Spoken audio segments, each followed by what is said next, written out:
या पुण्यभूमीवर आधी पुष्कळ आक्रमण झालेले आहे. इतर राक्षसी प्रवृत्तींनी अनेक वेळाला त्याच्यावरती आक्रमण केलं. शिवाजी महाराज असताना सुद्धा आपल्याला माहिती आहे की इथे पुष्कळ अशा घटना झाल्या ज्या इतिहासात अद्वितीय आहे. म्हणजे इथल्या जनतेने नेहमी सत्याचाच भाग उचलून धरला, त्यासाठी झगडले. त्यांचं ध्येय नेहमी सत्याला धरून राहणं असं होतं. नंतर आपल्या भारतामध्ये जो स्वातंत्र्याचा लढा झाला त्यात सुद्धा इथे वीरत्वाने लोक लढले आणि स्वातंत्र्य मिळवून दिलं.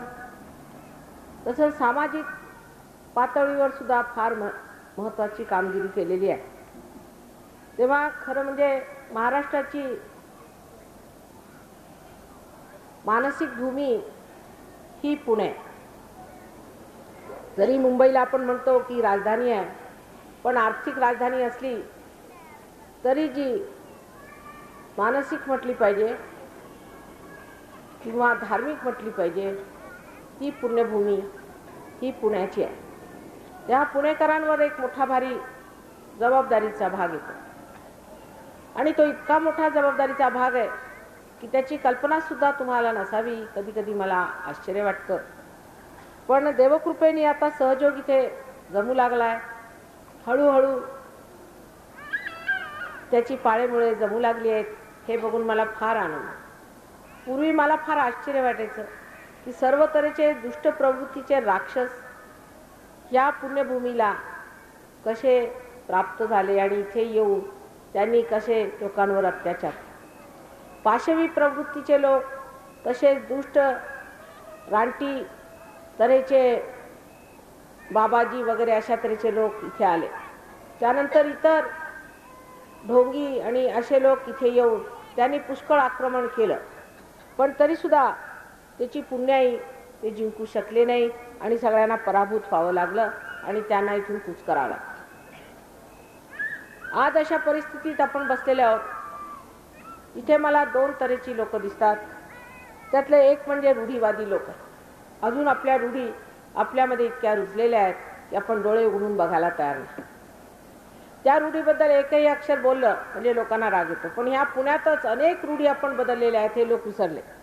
आगरकरांनी बालविधवेचा विरोध केला. इतकंच नव्हे तर विधवा विवाह त्यांनी सुरू केला. म्हणजे केवढी मोठी गोष्ट केली हे आता तुम्हाला समजत नाही, पण त्यावेळेला ही फार मोठी गोष्ट होती की विधवेचा विवाह करणं म्हणजे केवढं अधर्मी कार्य असं लोकांना वाटत असेल. ते आगरकरांनी करून दाखवलं. टिळकांनी स्वराज्य हा माझा जन्मसिद्ध हक्क आहे असं उभ्या कोर्टात जाऊन सांगितलं. असे पाणेदार लोक ह्या पुण्यभूमीत निर्माण झालेले आहेत आणि परत होणार आहेत आणि आहेत. पण ही जी रूढीगत आपली स्थिती झालेली आहे त्याला आपण बदललं पाहिजे. कारण हे जाणत नाही आपण की आणीबाणीची वेळ आहे. ही फार आणीबाणीची वेळ आहे. फार भयंकर चाललेलं आहे. तुम्हाला अजून अंदाजच नाही आहे की किती राक्षसांचा इथे धुमाकूळ होणार आहे आणि काय परिस्थिती निर्माण होणार. आपण झोपेतच होतो, अजून गुंगीतच होतो. आपल्याला अजून लक्षातच येत नाही की आपण चाललो कुठे. आणि जरी म्हटलं याला काही पर्याय आहे तर तो शब्द बरोबर नाही, त्याला ह्याला काही गत्यंतर नाही राहिले. अशी स्थिती आज आलेली आहे. लोकांना सहयोगात येतात, लाभ होतो, लाभ होतो, होणार. कारण तुमची कुंडलिनी ही जागृत झाली. पण नुसती धुकधुक त्याची. आपण जसं आता प्रमिलाताईंनी इतकं सुंदर सांगितलं असं मी इथे कितीतरी हजारो लोकांना बरं केलेलं आहे. पण किती लोक सहयोग निष्ठेने आणि श्रद्धेने करतात? फार कमी. श्रद्धेने आणि निष्ठेने सहयोग करणारे फार कमी. त्यामुळे होतं काय की जरी हजारो लोकांना बरं केलं तरी व्यर्थ येते. ते लोक आजारी असतात, बरं नसतं त्यांना. करुणेमुळे सहयोग त्यांच्यावरती वाहतो म्हटलं पाहिजे, कृपा करतो आणि त्यांनी लोक बरे. पण प्रमिलाबाईंसारखे असे किती लोक मी बघितले कमी, जे त्याच्यात निष्ठेने उतरले आणि निष्ठा करून श्रद्धावान होऊन स्वतः समर्थ होता. त्यांनी स्वतःच मग लोकांना ठीक करायला सुरुवात केली. माझ्याकडे कोणी पेशंट घेऊन आला नाही. त्यामुळे आपण इतके रूढीगत झालेले आहोत की माताजींनी सगळ्यांना ठीक केलं पाहिजे. माताजींनीच बघितलं पाहिजे, माताजींचा हात लागल्याशिवाय होणार नाही. हे आपल्यामध्ये रूढी आहे की जे काही असेल ते गुरुनीच दिलं पाहिजे.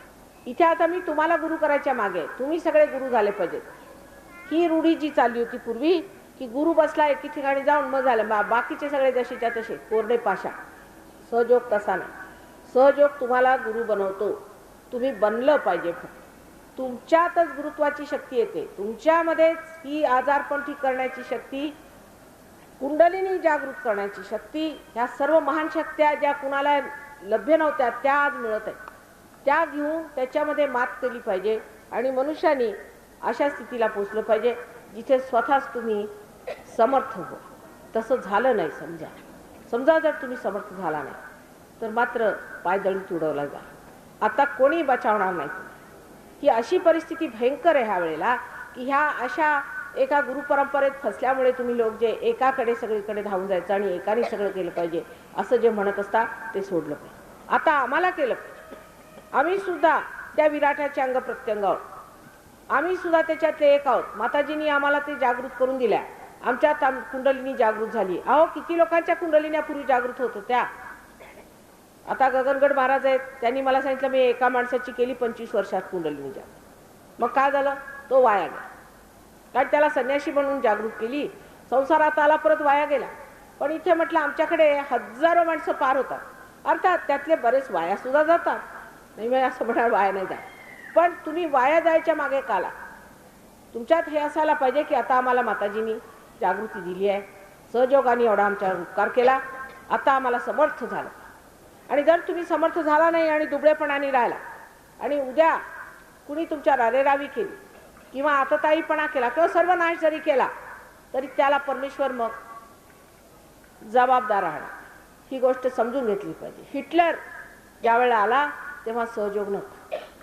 जर हिटलरच्या वेळेला सहयोग असता तर त्या हिटलरला सुद्धा नेस्तनाबूत केलं असतं. अर्थात सहयोगानेच गेला तो नंतर. पण आज अशी परिस्थिती आहे की माणसाला सांभाळून राहिला. स्वतःची जी शक्ती आहे ती आम्ही जागृत करायची नाही. रात्रंदिवस गाऱ्हाणं घेऊन बसायचं, दुसऱ्यांची गाऱ्हाणी घेऊन यायची आणि गुरूंनी आम्हाला काहीतरी दिलं पाहिजे, गुरूंच्या हातून हे झालं पाहिजे, आम्ही काय करणार नाही, असेल माझा हरी तर देईल खाटल्यावरी, ही जी आपली रूढीगत स्थिती आहे ती सोडली पाहिजे. तसं म्हटलं तर अनेक रूढी आपल्यामध्ये अजून पुष्कळ आहेत. पण सहयोगात आल्यावरती बऱ्याच रूढी आपोआप सुटतात. अनेक तऱ्हेचे आपल्या देशावरती आक्रमण आहे. त्यातले सामाजिक आक्रमणामध्ये आपण ज्या तऱ्हेने मुलींना वागवून घेतो, त्यांची लग्न झाल्यावर त्यांचा छळ करतो किंवा बायकांच्या बाबतीत आपला जो एक प्रकारचा नेहमी त्यांना कमीपणा देण्याचा विचार असतो, ह्या सर्व अत्यंत वाईट अशा ज्या रूढी आपल्यामध्ये फसलेल्या आहेत त्या सुद्धा सहयोगाने सुटतात. कारण आत्मा हा स्वतंत्र आहे आणि आत्मा हा निर्दोष आहे. त्याला दोष असा, त्याला दोष नाही. तुम्ही आत्मा झाला तर तुमच्यातले शारीरिक, मानसिक, बौद्धिक सर्व दोष गळून पडणार, त्याच्यात काही विशेष नाही. पण तुम्ही आत्मा व्हायला पाहिजे. श्रीकृष्णाने असं सांगितलेलं आहे की योगक्षेम वहाम्यहम. आधी योग झाला पाहिजे मग क्षेम. पण एक त्याच्यात फार सुंदर त्याच्यात पूर्वीचं एक घातलेलं आहे, नित्य अभियुक्तानाम. ज्यांनी नित्य सतत, जसं सातत्य असलं पाहिजे, सातत्याने जे स्वतःला अभियुक्त समजतात. अभियुक्त होणे म्हणजे कोणत्याही गोष्टीमध्ये तुम्हाला जे काही दिलेलं आहे त्याबद्दल तुमचं सातत्याने त्याच्याबद्दल निष्ठा ठेवणे. अभियुक्त होणे म्हणजे त्याच्याबद्दल, जसं आपण कोणावरती मुकुट घालतो त्याला अभियुक्त. तर त्या मुकुट घातलेल्या माणसाला असं वाटलं पाहिजे की केवढे माझ्यावर उपकार, माझं केवढं महत्त्व केलं, मला हे मिळालं. असे ज्यांना सारखं वाटत असतं, ज्यांना त्याच्याबद्दल ही कल्पना असते की आम्ही नेहमी अभियुक्त, त्या परमेश्वराची सातत्याने निष्ठेने आम्ही एकपणा गाठलेला आहे, असं ज्यांना वाटत असतं त्यांचंच योगक्षेम वहाम्य, त्यांचंच योग करून नंतर क्षेम करतात. आता जी माणसं आहेत अर्धवटासारखी आले, ठीक झालं, मग 10 माणसं आणखी घेऊन आले. अहो तुम्ही का नाही सहयोग करत, तुम्ही का नाही समर्थ हो, असं म्हटलं तर लोकांना ते पटत. एखादी एजन्सी घ्यावी त्याप्रमाणे वागतात, ते अगदी चुकीचं आहे. तुम्ही स्वतः समर्थ व्हायला पाहिजे. तुम्ही स्वतः ह्या गोष्टीला जाणलं पाहिजे की तुम्ही स्वतः आत्मा आहात. तुम्ही आत्मा आहात. आत्ता जर तुम्ही मिळवलं नाही तर कधी मिळवणार हे मला समजत नाही. की मुलांना सुद्धा मोठं व्हावं लागतं की नाही, तेव्हा सारखं आईच्या पदराखाली राहायचं हे योग्य नाही. मनुष्याची जी इतर कल्पना धर्माबद्दल आहे ती सुद्धा बदलते, फार बदलते. म्हणजे धर्म स्वतःमध्ये जागृत होतो. मी तुम्हाला म्हणत नाही तुम्ही असं करू नका, तसं करू नका, तसं करू नका. तुम्हाला जे वाटेल ते तुम्ही करा. उद्या तुम्हाला वाटलं तर तुम्ही माझी बदनामी करू शकता, त्याची सुद्धा तुम्हाला पूर्ण मुभा आहे. तुम्हाला जे करायचं असेल ते करा. पुष्कळ लोकांना मी बरं केलं ते माझी बदनामी करतात, माझ्या विरुद्ध लिहितात, माझ्या विरुद्ध गोष्टी करतात. करू दे, पण त्याचा परिणाम त्यांच्यावर आला मग म्हणतात आम्हाला माताजी बघा तुम्ही बरं केलं, परत आम्हाला दुसरा त्रास झाला, हे झालं ते झालं. पण तुम्ही केलं काय? तेव्हा ही जी कल्पना आपल्यामध्ये असते की आपण काही केलं तरी चालतं, तसं नाही. परमेश्वराने जर तुमच्यासाठी काय केलं तर तुम्ही परमेश्वरासाठी काय केलं, हा विचार मनुष्याने केला पाहिजे की आम्ही परमेश्वरासाठी काय केलंय, परमेश्वराने आमच्यासाठी केलं. आता ह्यांच्यासारखे फार विरळे लोक आहेत. तेव्हा आम्ही परमेश्वरासाठी काय केलं ह्याचा विचार आज यायला पाहिजे. नाहीतर उद्या जेव्हा संकट येणार आहेत आणि भयंकर महासंकट सत्यानाशाची येणार आहे त्या वेळेला तुम्हाला विचारण्यात येईल की तुम्ही काय केलं हो परमेश्वरासाठी. माताजींनी मेहनत केली, सकाळपासून संध्याकाळपर्यंत फिरल्या साऱ्या गावभर, सगळ्यांना म्हटलं हे करा ते करा. तुम्ही काय केलं? प्रत्येक माणसाने जर विचार केला तर 10,000च्या वर माणसांना ते पार करू शकतो. इतकी तुमच्यामध्ये शक्ती आहे सहज. पण स्वतःला मिळालं ना मग 4 माणसांनी एक माताजी तुमच्याकडे मध्ये माताजींच्याकडे, ह्याला काय अर्थ मला समजत नाही. आणि ही रूढी की सगळ्यांना दर्शन झालं का पायावर यायचं. अरे पण पायात काय ठेवलेलं आहे? जर तुम्ही पार नाही तर तुम्हाला मी काय देणार पायात? दगड आहेत नुसते तुमच्यासाठी. आता देवळात गेले, ठीक आहे, देवळात जाऊन तुम्ही पाया पडा तर काहीतरी व्यर्थ वेळ घालवा, त्याला मी तरी काय करू. पण माझ्या पायावर कशाला वेळ घालवता? जोपर्यंत मी तुम्हाला काही दिलं नाही तुम्ही माझ्या पायावर काय. एक लहानशी गोष्ट मी सांगते लोकांना की बाबा तुम्ही स्वतःला मिळवून घ्या, तुमच्या आत्म्याला मिळवून घ्या, म्हणजे ह्या पायाची सुद्धा तुम्हाला काही कदर येईल, त्याला समजेल हे आहे काय. नाही तर तुमच्यासारखे दिसायला दिसतात की नाही, काय ह्याच्यात वैशिष्ट्य आहे. पण ते रूढीगत असल्यामुळे मनुष्याला हे माताजीचं दर्शन हे झालं पाहिजे. मला दर्शन मिळालं. दर्शन खरं तुमच्या हृदयामध्ये तुमच्या आत्म्याचं झालं पाहिजे की नाही. आता थोडं सूक्ष्मात घेऊन बघूया. आपण नेहमी राहतो काय बाह्यात, आतलं अंतरंगात बघत नाही की मी जो आत्मा आहे तो झालो का, मला आत्मसाक्षात्कार मिळाला का. मी आजपर्यंत इकडे तिकडे 100 धक्के मारले, ह्याची पूजा कर त्याची पूजा कर, इकडे ब्राह्मणाला दे तिकडे त्याला दे, चोराला दे गुरुला दे, हे सगळं केलं. पण मला काय मिळालंय का? माझी शक्ती कुठे दिसली का? मी आई आहे आणि आई तुम्हाला जे परम आहे ते सांगणार. उलट मला दिसून राहिलंय की पुढे काय होणार आहे ते भयंकर प्रकार आहेत. म्हणून परत मी तुम्हाला ह्याची जाणीव करून देते की जर तुम्ही सहयोगामध्ये पार होऊन नुसते बेकार गेलात तर त्याच्यामध्ये जबाबदारी आमची नाही, ती तुमची जबाबदारी आहे. त्याच्यावर मेहनत करायला पाहिजे. तेव्हा कोणतीही रूढी घेऊन, आता एक म्हणजे लोकांना तंबाखू खाण्याची फार सवय. महाराष्ट्रात ही तंबाखू राक्षसीण कधीपासून आली माहीत नाही, केव्हापासून हिचा अंतर्भाव झाला ह्या देशामध्ये माहीत नाही.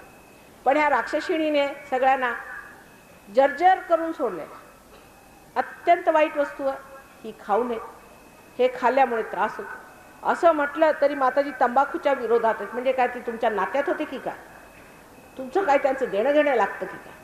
म्हणजे मी विरोधात एवढ्यासाठी की हजारो जी आज मुलं, करोडोनी जी मुलं परमेश्वराने एवढ्या मेहनतीने बनवली ती ह्या राक्षसीण मूर्खिणीच्या हातामध्ये फसतायत.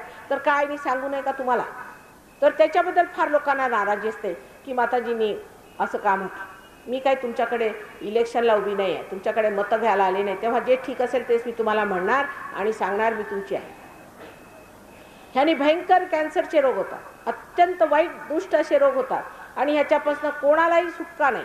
तेव्हा ज्या लोकांनी तंबाखू घेत असतील त्यांनी थोडा जरासा हिया केला सहयोगानंतर तर तंबाखू एकदम सुटते. आणि उगीच असे पैसे फेकण्याची काय गरज आहे मला समजत नाही. जर तुमची सुटू शकते आणि हजारो लोकांची सुटली तर तुमची का सुटू नये? म्हणजे एवढा नेवढाटपणा कशाला? थोडं हिंमतीचं काम आहे. काही तुम्हाला आम्ही जेलमध्ये जायला सांगत नाही की हातात झेंडे घेऊन तुम्ही औरंगजेबाशी लढा म्हणून सांगत नाही, मावळ्यांसारखं तुम्हाला रानावनात फिरायला सांगत नाही. सरळ घरामध्ये बसून ध्यानधारणा करून एक घाणेरडी वस्तू आपल्या डोक्यात लिहिलेली आहे ती काढली पाहिजे असं म्हटलं तर तिकडे लोकांचं लक्ष नसतं. एक लहानशी गोष्ट सुद्धा तुम्ही परमेश्वरासाठी करायला तयार नाही. आणि परमेश्वराने मात्र आम्हाला हे दिलं पाहिजे, परमेश्वराने ते दिलं पाहिजे, रोज मागत असतात. तुम्ही काय देणार आहात परमेश्वराला हा विचार मनात ठेवला पाहिजे. तिसरी गोष्ट म्हणजे अशी आहे की ह्या तंबाखूचीच घेतली तर त्या विठ्ठलाचं नाव घेऊन त्याची टाळ कुटत बसायचं सकाळपासून संध्याकाळपर्यंत, विठ्ठल विठ्ठल विठ्ठल विठ्ठल विठ्ठल, आणि तोंडामध्ये ती तंबाखू.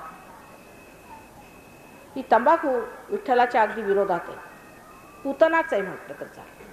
ही तंबाखू तोंडात ठेवून विठ्ठलाचं नाव घेऊन, जर विठ्ठलाचं नाव घ्यायचं असेल तर तोंड तर स्वच्छ पाहिजे निदान.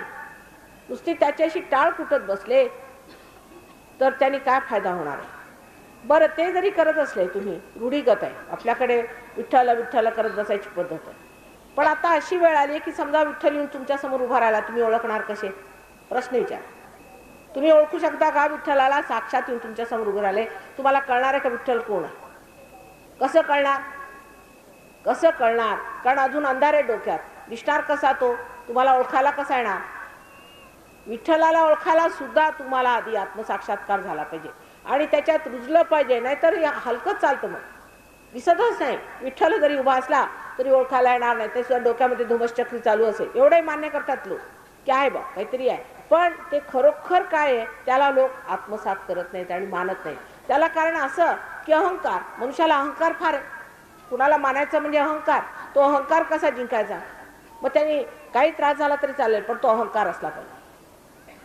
आतापर्यंत ह्या अहंकाराने कोणत्याही साधू संन्याशाने, कोणत्याही मोठ्या संतांनी, कोणत्याही मोठ्या अवतरणाला तुम्ही ओळखलं? त्यांचा छळ केला. ह्या महाराष्ट्रात किती साधू संत झाले आणि के श्रीराम आणि सीता अनवाणी ह्याच्यात चालले. कुणी ओळखलं का त्यांना कोण होते म्हणून? ते मेल्यावर मात्र त्यांच्या तुम्ही गाथा गाता, त्यांची मंदिरं उभारली, मोठे मोठे त्यांचे आख्यायिका लिहिल्या, काय काय लिहून ठेवलेलं आहे बाळ पुराण. ते मेल्यावर मग हरे रामा हरे कृष्णा करत बसायचं. आणि ते जिवंत असताना मात्र त्यांचा पूर्णपणे छळ केला. आणि छळ नसेल केला तर त्या छळाला तुम्ही साक्षी होते. तेव्हा कोणी उठून बोलला का की रामाला किती त्रास होतोय, की सीतेला किती त्रास होतो? ते वानर आले त्यांची मदत करायला. माणसांनी मदत केलेली कुठे ऐकायला येत नाही की कुणी एका माणसाने येऊन हातात शस्त्र धरलं असेल, चला आम्ही चालतो तुमच्या बरोबर रावणाशी भांडायला. त्या मानवातनं तुम्ही आलात तरी परमेश्वराची अत्यंत कृपा आहे. काही जरी तुम्ही संत साधूंचं केलं असतं, त्यांनी केवढी माझ्यावर उपकार केले. आज महाराष्ट्रातल्या संत साधूंमुळेच माझं हे कार्य होतं. आता परवा एक नामदेवी उभे राहिले. ते म्हणाले की नामदेवांचा मी भक्त आहे, मला नामदेवांनी सांगितलं की देवाचं नाव घेता. असं का म्हटलं? आणि काय तुम्हाला सांगितलं की आत्मसाक्षात्कार घेऊ नका, देवाचं नाव घेत राहा. पण जर परमेश्वर आला आणि म्हणाला आत्मसाक्षात्कार घ्या तर तो घ्यायचा नाही. ही कोणची रीत झाली? म्हणजे नामदेवांचं तुम्ही नाव वाढवून राहिले की त्याला कलंक लावत? असा मी प्रश्न त्यांना ठाम विचारला. म्हटलं हे काय कशावर तुम्ही सांगता? उद्या जर ज्ञानेश आले तर ते काय म्हणतील तुम्ही आत्मसाक्षात्कार घ्यायचा नाही? त्यांनी जे पसायदान लिहून ठेवलेलं आहे त्याच्यात लिहिलेलं आहे की ब्रह्माचं एकत्व साधे तो हा सहजयोग आहे. त्यांनी जे वर्णन केलं तर तोच हा सहजयोग, तोच हा महायोग आहे आज. आणि त्यांच्या नावावरती दिंड्या घाला, त्यांच्या नावावरती झिंगत पडा, पण त्यांच्या नावावरती आत्मसाक्षात्कार घ्यायचा नाही. त्याला मनाई नाही. आत्मसाक्षात्काराला मनाई जर कोणी संत साधूंनी केली असती तर ते संत साधू नव्हतेच, कारण ते स्वयं साक्षात्कारी लोक होते. तेव्हा अशा रीतीने पुष्कळ पंथ निघाले आणि त्यांनी सगळ्यांनी आपल्या खिशात घालून घेतले. सगळ्या ह्या सर्व संत साधून आपण आपल्या खिशात घातलेलं आहे आणि वाटेल तसं त्यांना वागवून घेतो. अशा रीतीने ह्या रूढी त्या पुण्यात सुद्धा पुष्कळ जमलेल्या आहे. तेव्हा मला सांगायचं असं आहे की आता त्या संत साधूंनी सांगितल्याप्रमाणे तुम्ही जी अपराभक्ती केली होती ती पराभक्तीमध्ये तिचं परिवर्तन झालं पाहिजे. म्हणजे आतापर्यंत समजा तुम्ही ते बसून माझी वाट बघत होता, तोपर्यंत आपला जो संबंध तो अपरा होता. म्हणजे तुम्हाला पाहिलं नव्हतं, भेटले नव्हते. आता भेटल्यानंतर मात्र पराभक्ती सुरू झाली. तसंच परमेश्वराच्या साम्राज्यात गेल्याशिवाय तुमची पराभक्ती होणार नाही. म्हणून परमेश्वराच्या साम्राज्यात आलं पाहिजे. भक्तीचे दोन रूप कुठेही वाचली तरी आहेत की परा आणि अपरा. पण आपण नुसतं टाळ कुटत बसले म्हणजे झालं. आपल्या बापदाद्यांनी कुठले त्यांच्या बापदाद्यांनी वाडवडील तेच धंदे करत आले तर हजारो वर्षापासून टाळ कुटत बसले.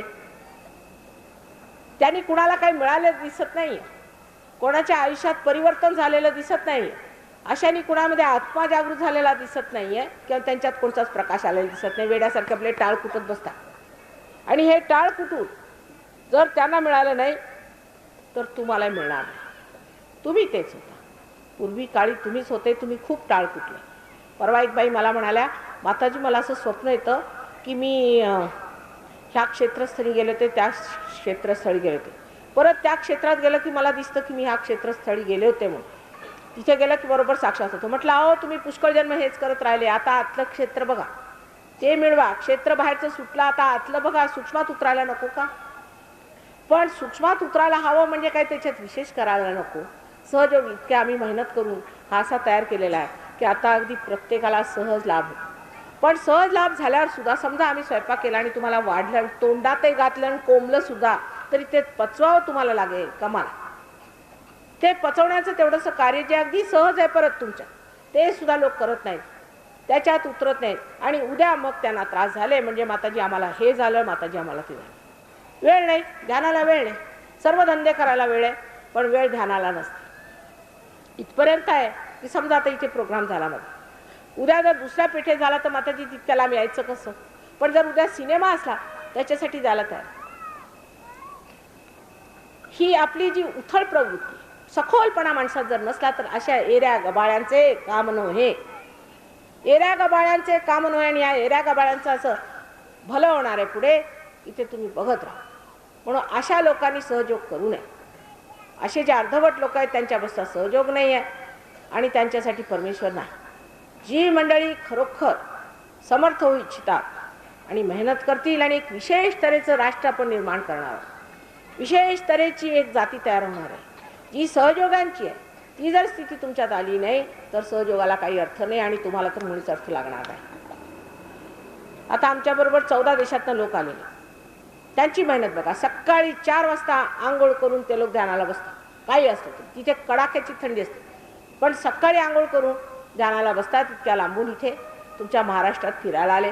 इथे चैतन्याच्या लहरी आहे. त्यांच्या मते तुम्ही काहीतरी पूर्वजन्माचं फार संचित केलेलं आहे, फार मोठे पुण्यवान आत्मे आहात म्हणून ह्या पुण्यभूमीत जन्माला आले, तुमच्या दर्शनास ते आले. आता तुम्ही आपल्याबद्दल विचार करा की तुमच्यामध्ये सांगड आहे का हृदयाची आणि बुद्धीची? सांगड आहे का? जी काही आस्था तुमची आहे ती किती उथळ आहे? आता माताजी दिसले, दर्शन झालं, झालं बस, त्याच्या पलीकडे काही नाही. फार तर एखादा आजार असला, बरा झाला म्हणजे झालं. त्यांनी काही कामं होणार आहेत का आमची?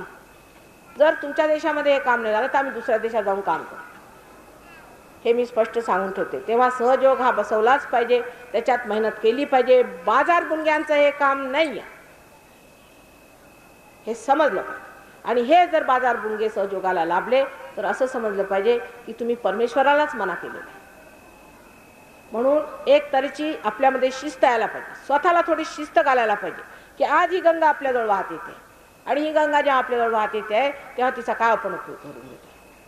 शिस्त ही पाहिजे, शिस्तीशिवाय नाही होणार. स्वतःला कंट्रोल करायला पाहिजे. साऱ्या जगाच्या उस्ताफरे आपल्याला उलाढाली सुचतात पण स्वतःबद्दल जर तुमचं वर्चस्व नसलं तर तुम्ही कसले समर्थ? स्वतः लेचे पेचे तुम्ही करणार का?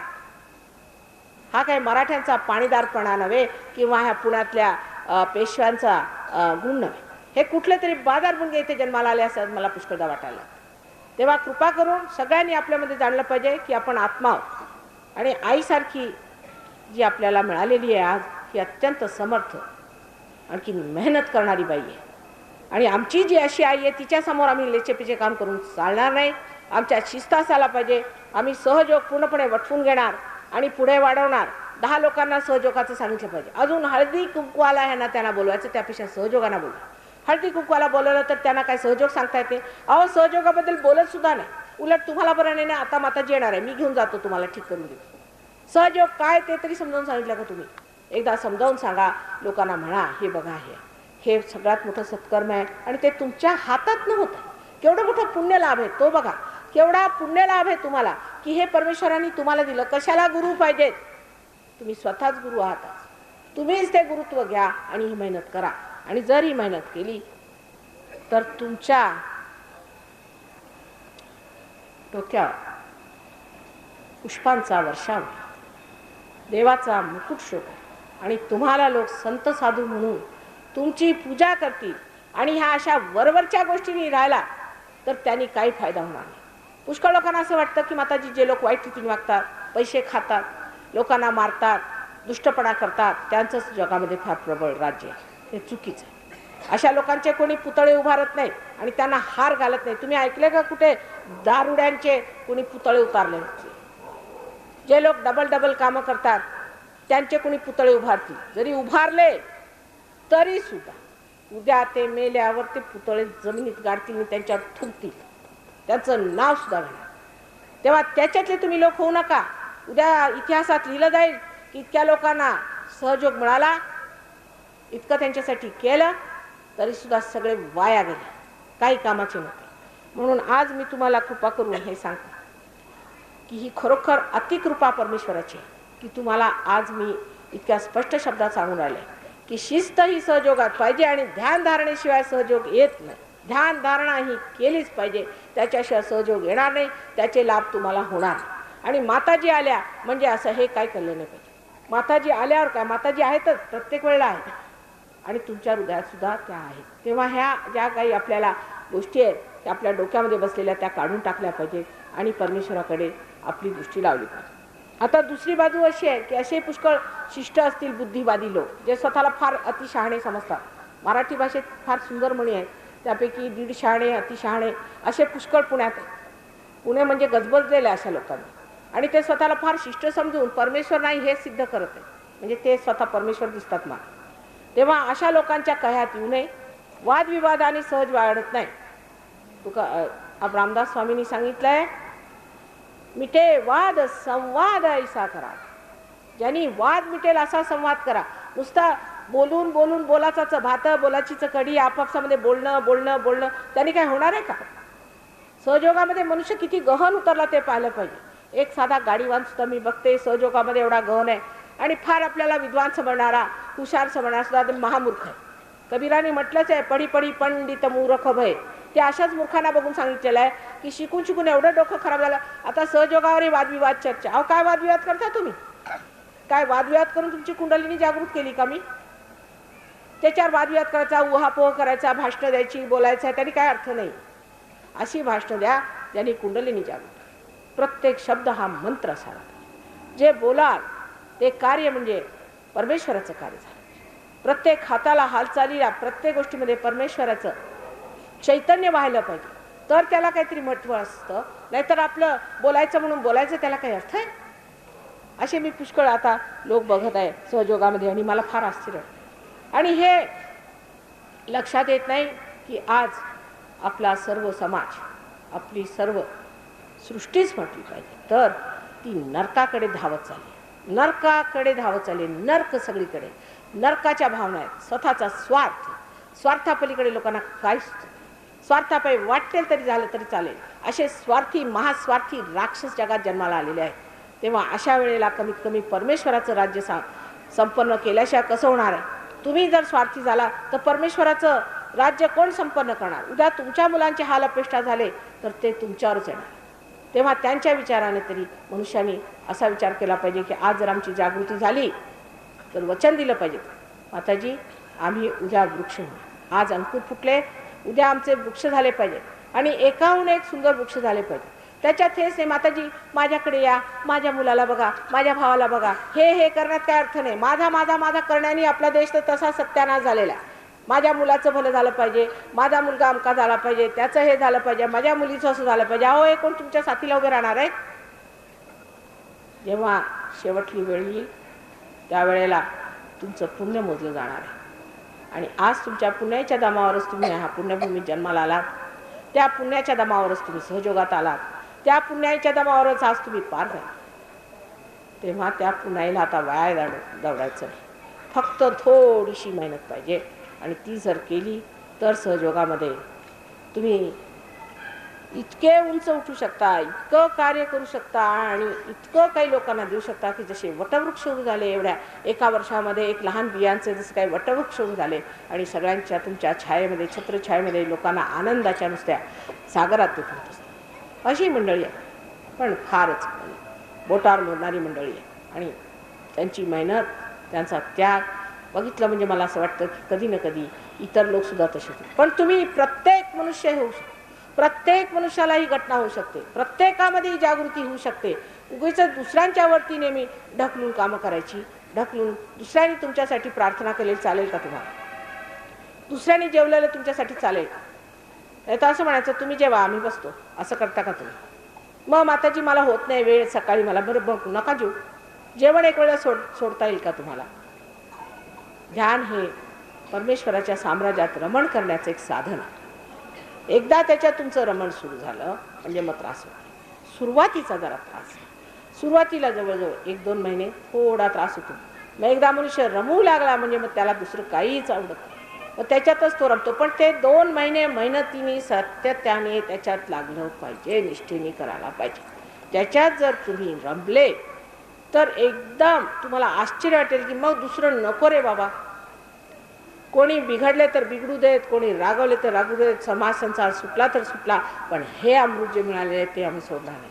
ते अमृत एकदा जमवून घ्यायला पाहिजे ना. आता ह्याचं कनेक्शन जर लूस असलं तर हे कसं काय होणार आहे? ह्याचं कनेक्शन नीट व्हायला पाहिजे की नाही. नित्याभियुक्ता ना. म्हणून माझी सगळ्यांना हात जोडून कळकळीची विनंती आहे की आज जरी मी तुम्हाला पार केलं तरी काहीतरी एखादा मेळावा किंवा काहीतरी एक प्रदर्शन किंवा तमाशा करू नका. हे फार महत्त्वाचं मिळालेलं आहे. ते जपून वाढवलं पाहिजे, मेहनत करायला पाहिजे, केंद्रावर यायला पाहिजे. जर तुम्ही ते करू शकले नसला तर तुम्ही अगदी बेकार लोक. आणि तसं करू नये. मला साताऱ्याला फार आश्चर्य वाटलं. साताऱ्याला प्रोग्राम झाला, इतके लोक आले होते, त्यातले निम्म्याने लोक परत आले. माताजी आम्ही करायला तयार, आम्ही मेहनत. असे लोक सरसावून पुढे येणारे कुठे बघतात? गांधीजीच्या वेळेला मी तुम्हाला सांगते, लोकांनी आपली घरद्वारं टाकली, मुलं बाळं टाकली आणि जेलमध्ये जाऊन बसली. आजकालचा जमाना असा आलेला आहे की मनुष्याला काहीही करायला नको, नुसतं बसून व्यवस्थित सगळं माताजीने आमच्या गळ्यात घालावं, स्वतः काही मेहनत करायची नाही. आणि काय करायचंच असलं तर माताजींना किती त्रास देता येईल, त्यांचा किती वेळ घेता येईल हेच. पण आम्ही काही करून दाखवू अशी कर्तबगारी फार कमी. म्हणून मला आज प्रमिलाताईंना भेटून फार आनंद झाला. आणि इतर पण इथे सहयोगी काही मंडळी आहेत, त्यांनी सुद्धा फार कार्य केलेलं आहे. तसंच तुम्ही सर्वांनी, प्रत्येकाने, एकेकाने स्वतःवर जबाबदारी उचला. सहयोग म्हणजे तुमच्यात असलेली कुंडलिनीचं जागरण करणं. त्यात काही विशेष नाही. तुमचं तुमच्याजवळ ते आम्ही देतोय. तुमची किल्ली तुम्हाला देतो, तुमची जी संपदा आहे ती तुम्हाला देतो. काय आम्ही विशेष करत नाही, देणं घेणं लागत नाही आमचं तुमचं. पण तुम्हाला आम्ही तुमची संपदा दिली. अहो किल्ली तर उघडा, आणखीन काय नाही तर किल्ली तर उघडा. त्यातलं काय ते तर बघा, त्याचा उपयोग तर करून घ्या. ते सुद्धा त्याच्यासाठी सुद्धा आरडाओरडा करावा लागतो. म्हणजे काय सांगा होता, तुमचं आहे जे तुमच्याजवळ दिलं, हा आत्मा तुम्हाला मिळाला. फक्त तिथे थोडंसं चिकटवून घ्यायचं. नामदेवांची फार सुंदर कविता एक आहे. ती कविता श्री नानकांनी आपल्या ग्रंथसाहेबमध्ये घेतली. म्हणजे किती मोठे ते असल्यावर पाहिजे. सगळ्या साक्षात्कारी लोकांच्या कविता त्यांनी आपल्या ग्रंथसाहेबात लिहिल्या. त्यात मराठीतच ती आहे, पण ते गुरुमुखीसारखं वाटते. त्या कवितेत त्यांनी असं म्हटलेलं आहे की साक्षात्कारी पुरुष असा असतो जसा एखादा लहान मुलगा पतंग उडवतो. पतंग भरारी आकाशात फिरते आणि तो इतरांशी बोलतो, हसतो, खेळतो, पण लक्ष त्याचं त्या पतंगाला. दुसऱ्या पंक्तीत सांगितलेलं आहे की बायका विहिरीवर गेल्या, पाणी भरलं, 3-3 घागरी डोक्यावर घेऊन चाललेल्या आहे. घरात जायचंय, घाईनी चालल्या, सगळ्यांशी बोलतायत, हसणं खेळणं सगळं चाललेलं आहे, पण तरीसुद्धा लक्ष त्या घागरीवर आहे की घागर पडली नाही पाहिजे. तिसऱ्या पंक्तीत सांगितलंय बाई आहे, तिचं लहान मुलं आहे, त्या मुलाला कमरेवर घेऊन स्वयंपाक करते, झाड लोट सारवण सगळं काम करते, पण हे सर्व करताना सुद्धा लक्ष तिचं आपल्या कडेवर आहे, कारण तिथे तिचं मुलं. तसं आपलं लक्ष जोपर्यंत होत नाही की आपला लक्ष पूर्णपणे आत्म्यावरच आणि इतर काही गोष्टींवर नाही, जोपर्यंत असं जमत नाही तोपर्यंत तुमच्या कोणत्याही कार्यामध्ये चमक येणार, परमेश्वराचं चैतन्य येणार. प्रत्येक कटाक्षामध्ये निरीक्षण असायला पाहिजे. म्हणजे प्रत्येक तुमचा एक डोळावरती उचलला गेला आणि तुम्ही काही पाहिलं की तिथे चैतन्य पोचलं पाहिजे, ही स्थिती तुमची येऊ शकते.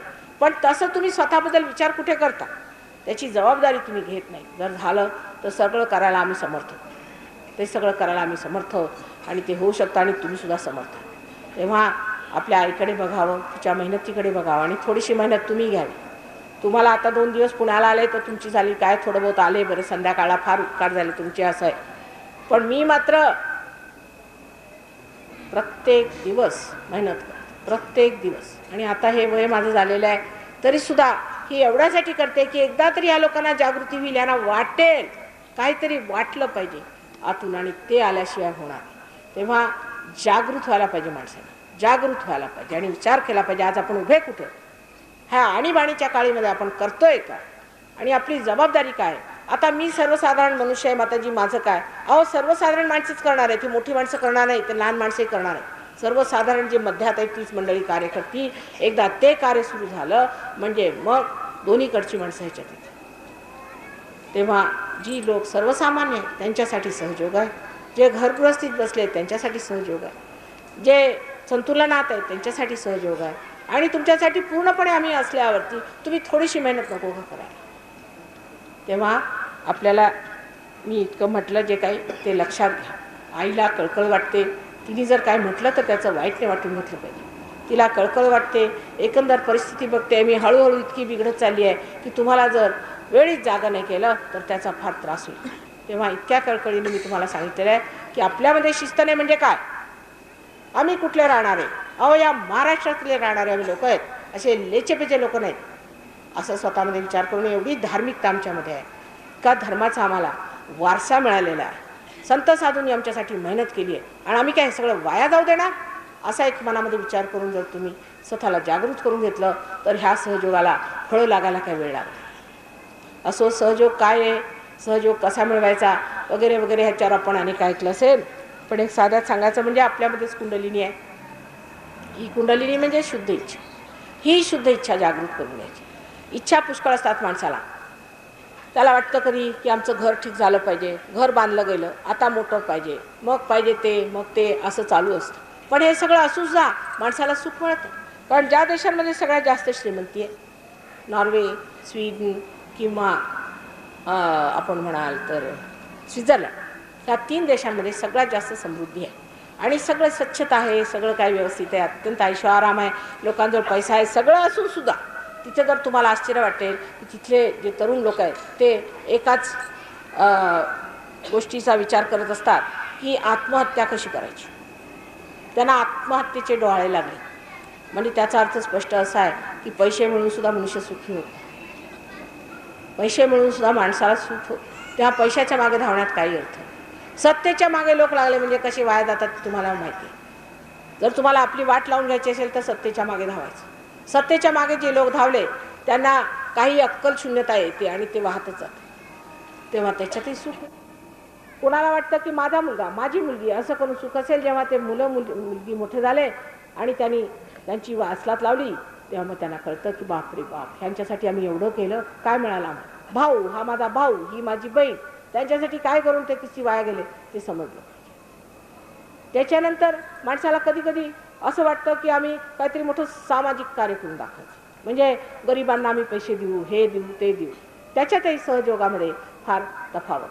सहयोगामध्ये आम्ही असा विचारच करत नाही की दुसरा कोण, कारण तुम्ही सामूहिक चेतनेमध्ये जागृत.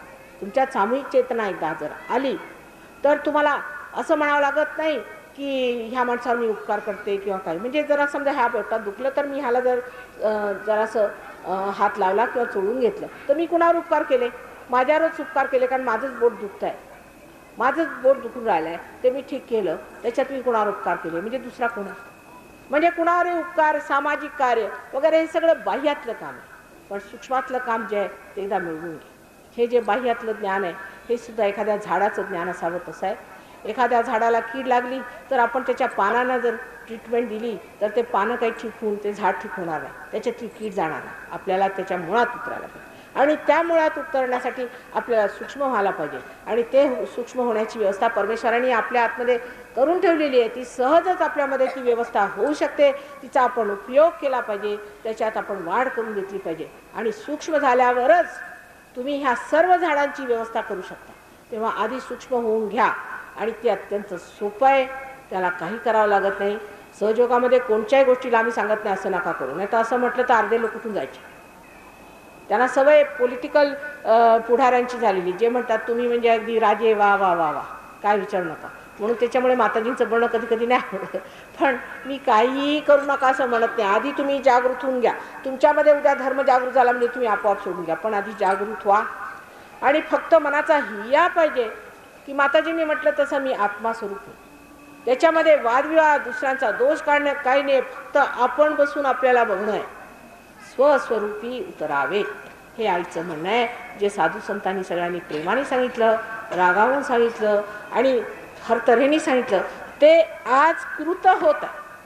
तर ज्याला आपण घोर कलियुग म्हणतो त्याचं रूपांतर कधीच कृतयुगात झालेलं आहे आणि परमचैतन्य जे आहे ते आज आलेलं आहे. आपण म्हणतो ना आगता परमचैतन्य, ते परमचैतन्य आज आलेलं आहे जगात. पुण्योहम तव दर्शन. त्या वेळेला मी पुण्यवान होईन जर दर्शन झालं तर. पण कुठे आहेत तसे? अहो ते गायच्या वेळेला बोलायचे बोलाचाच भात. अरे विठ्ठला कुठे तू कधी भेटीशी माते. अरे मी म्हणते तुमच्या हृदयातच आहे, तुम्ही करा तर खरी. तिकडे लक्ष माणसाचं नसतं आणि नसते उहापोह आणि वादविवाद करू. आजपर्यंत आम्ही जे केलं ते परत करायचं. ही वेळ चुकवायची नाही. फार आणीबाणीची वेळ आहे. म्हणून मी निक्षून तुम्हाला सांगतो की ह्या पुण्यभूमीत विशेष कार्य होऊ शकणार. ही विशेष पुण्यभूमी आहो. कितीतरी तुम्ही इथे मारुती उभी केलेले आहेत. रामदास स्वामींची कृपा आहे. एवढे मारुती उभे केले. तुम्ही नुसता विचार करा. नुसता विचार करायचा की हे मला करायचं आहे. आज निश्चय करा. एकेकाला एक एक मारुती उभा राहील. तुम्हाला वाटतं का इतकी परमेश्वराची कृपा आज ज्या पुण्यावर आहे. तेव्हा कृपा करू सगळ्यांनी नतमस्तकाने आपल्या हृदयामध्ये असा विचार ठेवायचा की आज जर आम्ही पार झालो तर आम्ही हा हिय्या करणार. पूर्णपणे आम्ही हे व्रत घेणार की आम्ही आत्मा होणार. आणि जे झालेले आहेत त्यांनी सुद्धा परत सरसावून पुढे आलं पाहिजे की हो आम्ही करणार. त्यात कोणत्याही आपल्या मनाच्या दुर्बलतेची छाया सुद्धा येऊ नये पाहिजे किंवा त्याच्यामध्ये अहंकाराचा वास सुद्धा नाही दिला पाहिजे. मनुष्याने पूर्णपणे विचार करून सहयोगामध्ये उतरावं. म्हणजे तुमचे अनेक रोग व्याधी हे दैन्य सगळं काही नष्ट होऊन मनुष्य कुठल्या कुठे पोचू. पण फक्त त्यासाठी माणसाचा पूर्ण हिय्या असायला पाहिजे. आणि मला पूर्ण आशा आहे की जसं तुम्ही पूर्वी अनेक लढ्यामध्ये लढले तसा हा शेवटला लढा आहे. हा जिंकल्यावर परमेश्वराच्या साम्राज्यात आनंदाच्या सागरात पोहोचण्याची वेळ आलेली. सगळ्यांना माझा अत्यंत प्रणिपात आणि परंत हेच म्हणणं आहे की कृपा करून आत्मास्वरूप व्हावे. आत्म्याला मिळवावे. बाह्यातलं सगळं सोडून आत्मस्वरूप व्हावे. हाच माझा आशीर्वाद सगळ्यांना आहे.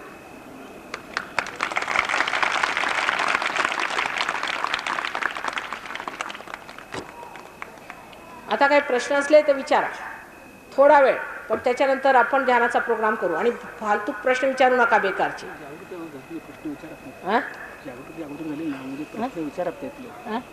झाली ना अगोदर प्रश्न विचारत नाही. फालतू काहीतरी विचारत बसले. यांचं म्हणणं असं आहे की ज्यांची जागृती झाली माताजी ते तर प्रश्न विचारतच नाहीत. आणि जे फालतूचे लोक ज्यांची जागृती नाही झाली तेच विचारत असतात. तेव्हा प्रश्न विचारायला सांगूच नका. कारण खरीच गोष्ट आहे. ज्याला एकदा अनुभव आला मग तो कसला प्रश्न विचारणार. आणि ज्याला अनुभव नाही आला तो आधीच दारात जायच्या ऐवजी बाहेर उभा राहून आपले प्रश्न विचारतो मूर्खासारखा. ही गोष्ट खरी. पण असला काही एखादा प्रश्न तर विचारा, काही हरकत नाही. मी सांगायला तयार.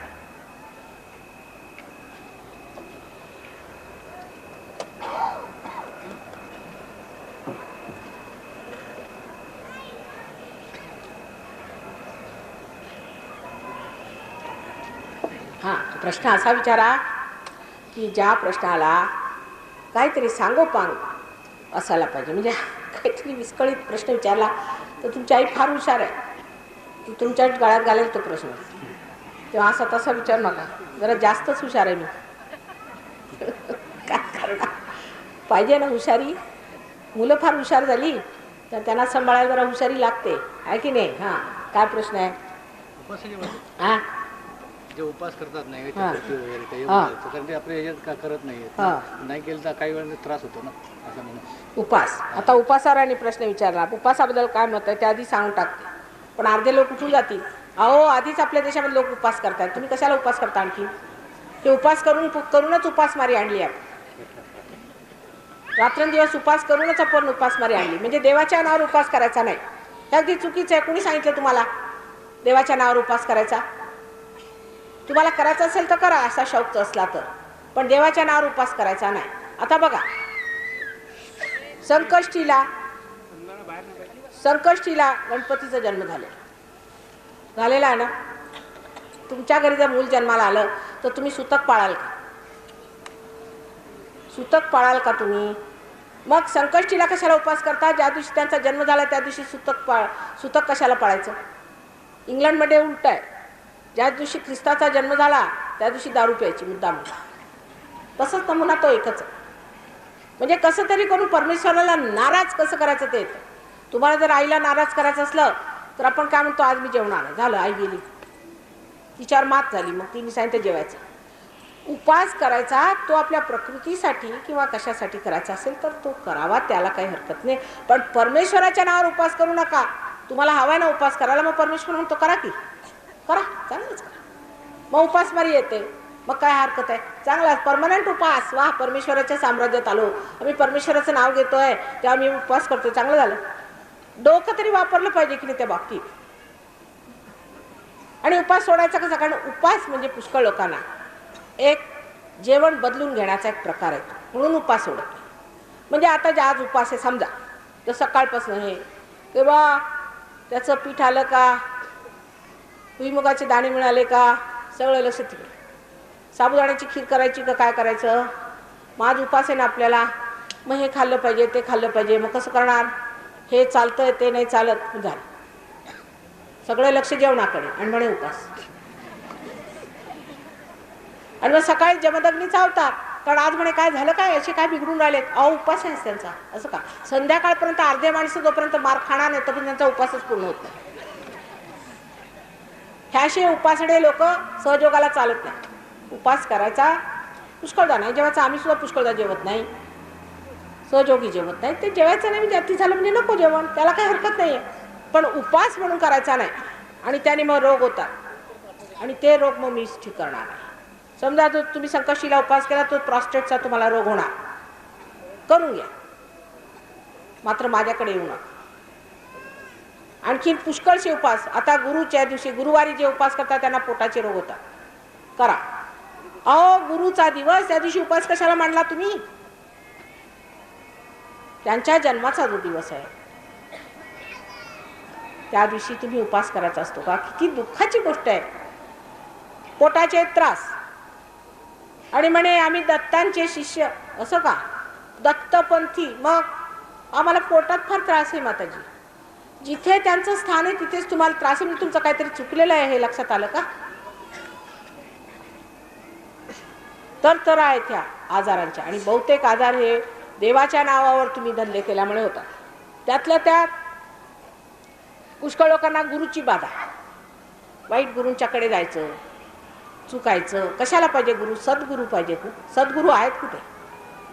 जे लोक पैसे घेतात अशा गुरूंच्याकडे जे लोक जातात ते पहिल्यांदा सांगणार, हे बघा तुम्ही 10 सोमवार करा, 12 मंगळवार करा आणि 14 बुधवार करा, म्हणजे सगळं हे करा, तुम्ही मरा म्हणजे, आणि आम्हाला सगळे पैसे देऊन जा, तुमचं जेवढं इस्टेट आहे आमच्या नावाने लिहून जा.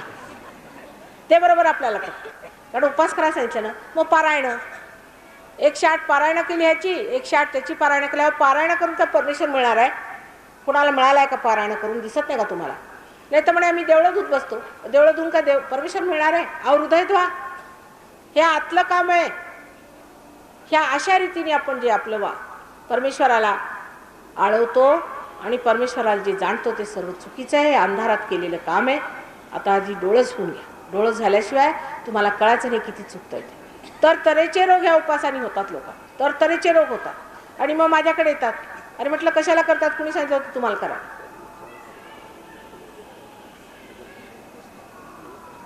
तेव्हा उपास तपास सहयोगामध्ये देवाच्या नावावर करायचा नाही. असे तुम्ही उपाशी मेलात तरी आम्ही काय करणार, त्याचे मरा. इथे आहेतच पुष्कळ लोक मरणार आहे तसे. आणि असा उपास करून आपण खरोखर म्हणजे परमेश्वराचं जे आहे जो आशीर्वाद आहे त्याच्याबद्दल कृतज्ञता कधीच दाखवा. ही कृतज्ञता, परमेश्वराच्या उपकाराची कृतज्ञता. आपल्याला मुलगा झाला म्हणजे आपण लाडू करतो, आणि देवीला मुलगा झाला जो गणेश, त्या दिवशी उपास करायचा. म्हणजे काय मूर्खपणाचं लक्षण आहे तुम्ही सांगा. पण हे आपल्याला आधीपासून सांगितलेलं आहे, पण तुम्ही डोकं का नाही वापरलं. ज्यांनी शिकवलं असेल ते राक्षस असतील, कुणी असतील, तुम्ही आपलं डोकं का नाही वापरलं तेव्हा. बरं आता नाही, पण आता वापर झालं ते विसरून, आता मात्र वापरून घ्या डोकं. उपास फक्त एका दिवशी करायचा असतो सहयोगामध्ये, त्या दिवशी नरक चतुर्दशी असते. त्या दिवशी सकाळी उठून आंघोळ करून फराळा बसतात. नरक चतुर्दशीच्या दिवशी नरक हा उघडला जातो. नरक उघडला गेला की त्याच्यात सर्व नरकात माणसं घातली जातात. त्या दिवशी सकाळी उशिरा उठलं पाहिजे, कारण त्या दिवशी नरक उघडलेला असतो. किती वाजता बंद होईल काय माहिती, म्हणून रात्रीच्या वेळेला उठायचं नाही. तर 4 वाजता उठून आंघोळ बिंगोळ करून, अरे दिवाळीच्या दिवशी का नाही करत, नरक चतुर्दशीला कशाला? दिवाळीच्या दिवशी करायला काय हरकत? दिवाळीच्या दिवशी सकाळी उठून आंघोळ बिंघोळ व्यवस्थित का नाही करायची? नरक चतुर्दशी आता माहिती आहे तुम्हाला की नरकासुराला मारल्यावर त्याला आतमध्ये त्या नरकात घालण्यासाठी म्हणून नरकाचं दार उघडावं लागतं की नाही? जेवढे जगातले नरकासुर आहेत त्यांना कधी घालायचं त्या नरकात? त्या दिवशी बरोबर आपण फराळाला बसतो. म्हणजे भूतांचं काम आहे की नाही सगळं? आमच्या सहयोगामध्ये दिवाळीच्या दिवशी होतं. दिवाळीच्या दिवशी सकाळी आंघोळ बिंघोळ करून लक्ष्मीच्या स्वागतार्थ तयार बियार होऊन सगळं व्यवस्थित कपडे बिपडे घालून तयार होऊन लक्ष्मीच्या स्वागतार्थ राहायचं. त्यात तरी शहाणपण कुठे कुठे आहे? म्हणजे कुठेही दिवा लावून ठेवायचा वगैरे वगैरे हे शहाणपण आहे. पण काही काही इतका मूर्खपणा आहे की तो सोडलाच पाहिजे. सहयोगामध्ये काही पर्याय नाही, कॉम्प्रोमाइज नाही की थोडा मूर्खपणा आणि थोडा शहाणपणा असा मिक्सचर नसतो. शहाणपणाच मूर्खपणा चालतच. तेव्हाच तर तुम्ही मोठे होणार. मोठ्या माणसाचं लक्षण म्हणजे शहाणपण आहे नाही. आणि जे साक्षात्कारी लोक असतात त्यांची एक ओळख असते, कधीच चुका करत, कधीच चुका. तेव्हा आपल्या काही थोड्या बहुत चुका आहेत त्या सोडून द्यायच्या. आणि त्या तरी आपल्याला आईवडिलांनी सांगितल्या म्हणे उद्या जर तुम्ही इंग्लंडमध्ये जन्माला असता तर दिवाळीच्या दिवशी दारू प्याले असते. आणि पुष्कळ पितातच इथे सुद्धा, नाही तर बसून पत्ते खेळतात. आता पत्ते खेळायला कोणी सांगितलेलं? हां, what is the relationship between Kundalini and healing? हां. इथे गृहस्थ आले ते विचारतात की कुंडलिनीनी हिलिंग कसं होतं. हिंदी में होता it is very easy to understand that it is a residual power within us, the power that has created the whole human body, everything, and after that it is still waiting to manifest itself. That is the Shuddha Ichcha, that's the pure desire. Now the healing is also one of the desires in human beings, that you should be cured. And because the Kundalini rises, she gives that je jo vanchila te tu pavi. Whatever you desire, you get. But your desires also change their priorities. Your desires become different. You no more ask for any of these things. You just get cured and then you have to ask for God, ask for your spirit. Once you ask for your spirit, you are completely cured. That's how it works. It gives you all your desires, which are good desires, which are good for you, hita, which achieves your hita. That is the well-being of your spirit. And then the well-being of your spirit is only possible when your attention is cleared out of all the other things, and the power, the light of the spirit spreads in that darkness, and you get everything that you want.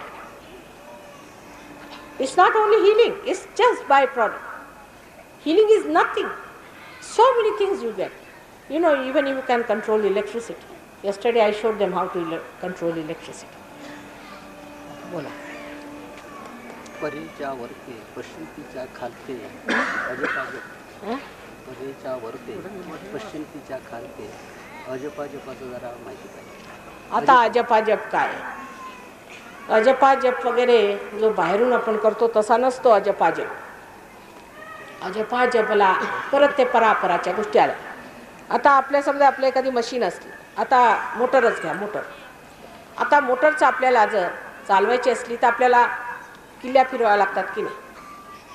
जर समजा आपण मोटारीचं चाक फिरवायला लागलं तर motor चालेल का? तसंच हे बाह्यातलं करणं आहे, अजपाजप करत बसायचं. अजपाजप जर केला आपण तर त्याने अजपाजप होत नाही. अजपाजप हा आतमध्ये घटित होत असतो आपोआपच, तो तुम्हाला करावं लागत नाही, तुम्ही जाणत नाही, काही नाही. जर अजपाजप आतमध्ये नसला ती कुंडलिनी कर. हे कुंडलिनीचं कार्य आहे. कुंडलिनी जेव्हा वरती उठते तेव्हा ती जपानीच, सा जो जप असतो त्यानीच ह्या सर्व देवतांना जागृत करत असते. ते तुम्ही नाही करायचं. तुमच्या तोंडाच्या बडबडीने ती उठणार नाही आहे, काही मंत्र म्हणून उठणार नाही आहे. तिला एखादा जो असा अधिकारी पुरुष असेल किंवा अशी अधिकारी आई असेल तीच तिला जागृत करू शकते. ती जागृत झाल्यावर सर्व व्यवस्था आतमध्ये होतात. अहो, कुंडलिनीचं जागरण दिसायला सोपं पडतं, पण काहीतरी आतमध्ये होतच असेल ती नाही घटना. त्यातली एक घटना अशी होते की पोटामध्ये एकदम खेचल्यासारखं होतं, पण ते तुम्हाला लागत नाही. ती कुंडलिनी एवढी जपून काम करते, तुम्हाला लागत नाही. इथे खेचरी घडते. म्हणून पुष्कळ लोकांनी काय केलं, खेचरी घडते तर जीभ कापायची, मागे जीभ घालायची आणि खेचरी करायची. त्यांनी काय चढणार आहे कुंडलिनी? उलट तुमच्या जीभा अशा कुत्र्यासारख्या लटकत राहतील. हे असे मूर्खपणाची पुष्कळ काम आहेत. आता अजपा जप जप जप जप करण्याला काय होणार? कधीच होणार नाही. काय ते आतमध्ये जी कुंडलिनी चढते ती त्या जपाला धरून सगळ्यांना जागृती कशी जागृत करते. कुंडलिनी ह्या देवतांना जागृत कशी? समजा आता हृदयचक्रावरती आहे, हृदयचक्रावर जगदंबेचं स्थान आहे. तुम्ही म्हणा अथवा नका म्हणू, ते जागृत कसं होतं? ती कुंडलिनी म्हणते. तिच्यामध्ये बीजमंत्र असतात. जेव्हा तिचं मुवमेंट सुरू होतं तेव्हा ते बीजमंत्र असे मंत्र म्हणत असतात. ते अजपा जप म्हणजे जपायचंच नाही, असे अजपा जप असतात. पण होतं काय, आपण बसून म्हणायला होतं जप जप जप जप जप, रामाचं नाव कृष्णाचं नाव असं घ्यायला लागलो म्हणजे काय होणार? कोणत्या तरी राम नावाचं भूत आपल्यात येतं आणि ते बोलू लागतं राम राम राम राम राम राम राम राम आतमध्ये, म्हणजे अजपा झाला. हे चुकीचं आहे. कुंडलिनीने केलेला जप हा जपा जप आहे, तुम्ही केलेला नाही. हा फरक समजला पाहिजे सूक्ष्मात.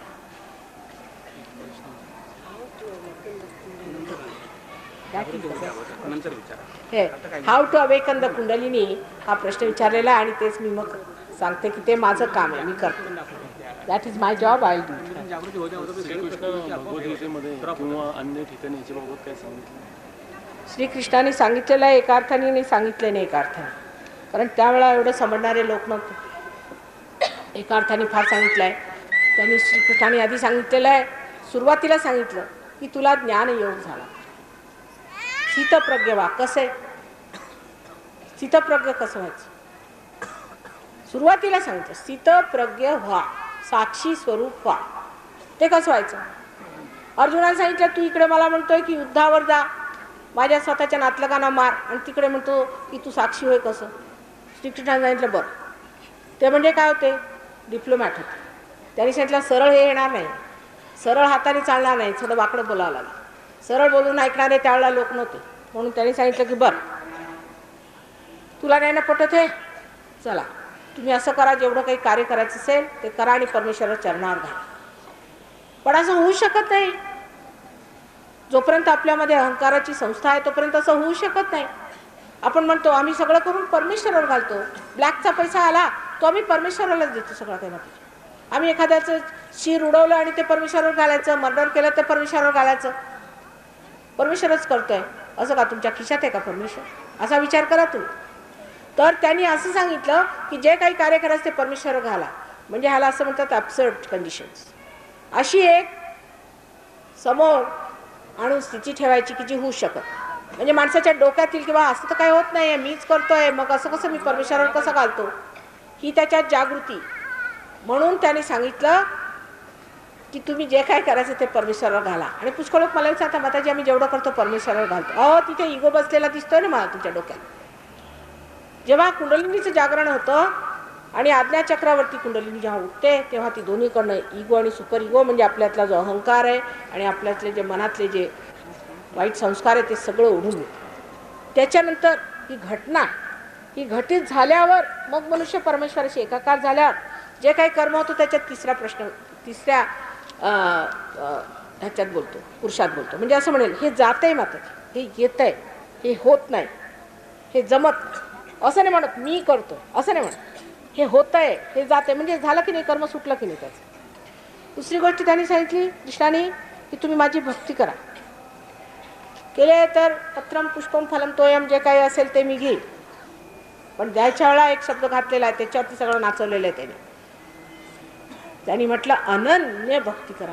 अनन्य कशी होणार जेव्हा दुसरा नाही, म्हणजे पार व्हायला पाहिजे की नाही. अहो एक साधी गोष्ट आहे, जोपर्यंत तुमचं कनेक्शन होणारा भक्तीला काय अर्थ आहे?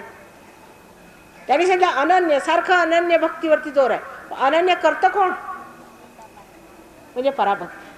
पराभक्ती सांगितली त्यांनी, ही स्थिती सांगितलेली आहे. कुंडलिनी त्यावेळेला बोलले नाहीत ते, कारण त्यावेळेला कुंडलिनीचं कार्य फार गुप्त रीतीने नाथपंथी वगैरे मंडळी करत असे. त्यावेळेला हे फार गुप्त रीतीने होत असे, कारण त्या लायकीचे लोक. आज तुमची लायकी जास्त आहे. बस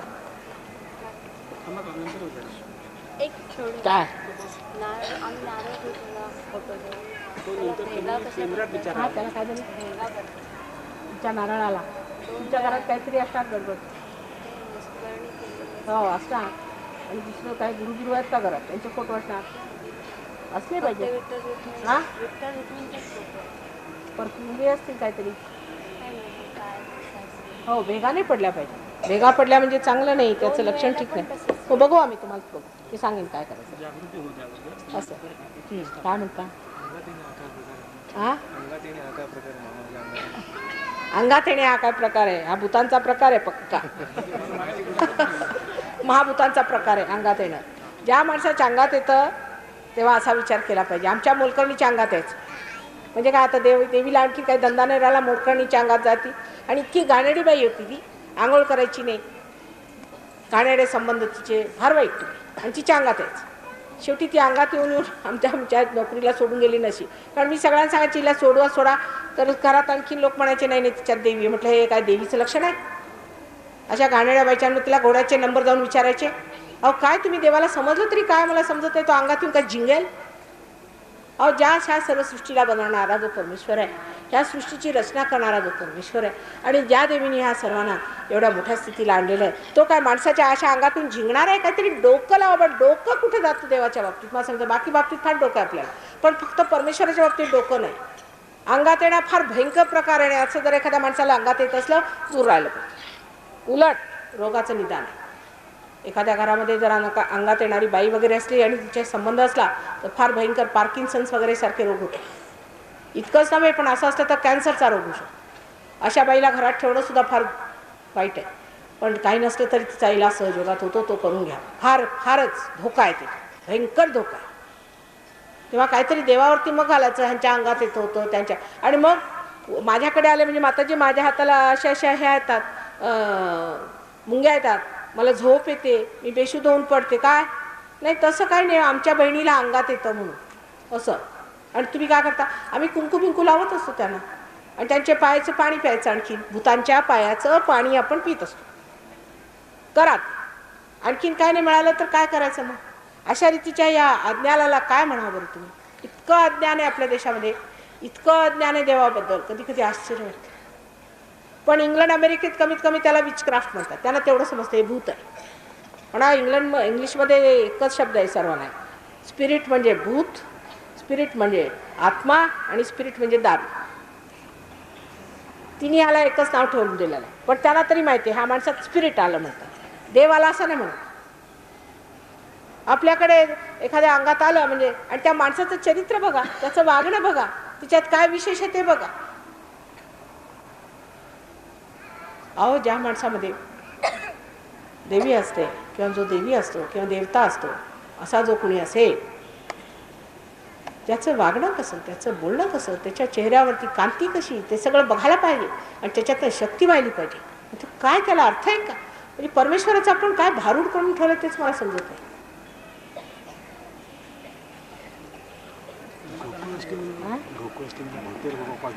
ते मुळीच करायचं हे म्हणतात गोकुळ अष्टमीला सगळेजण उपवास धरतात तसं मुळीच करायचं नाही कृष्णाचा जन्म झालेला आहे काय वाटतं तुम्हाला कृष्णाने जन्म घेतला म्हणजे केवढं मोठं कार्य केलं ह्या देशामध्ये आला म्हणजे त्याचं काही महात्म्य सोडून त्या दिवशी सगळे लोक उपवास करतात कृष्णच रागवलेला आहे या देशावरती असा सत्यानाश करून टाकेल की नाही अशा लोकांचा जे उपवास करतील त्याच्या वाढदिवसाला तर त्याच्या दिवशी काहीतरी गौरवाचं घाललं पाहिजे त्या दिवशी काहीतरी विशेष पक्वान्न केलं पाहिजे त्याला खायला दही दूध लागतं तर ते दही दूध केलं पाहिजे त्याला लोण्याचा शौक आहे तर लोण्याचं काहीतरी केलं पाहिजे ते सोडून आणखी त्या दिवशी तुम्ही उपवास करता सर्व सत्यानाशाचं आपलं कुणी सांगितलं तुम्हाला पहिल्यांदा हे मला तुम्ही सांगा उपवास करायला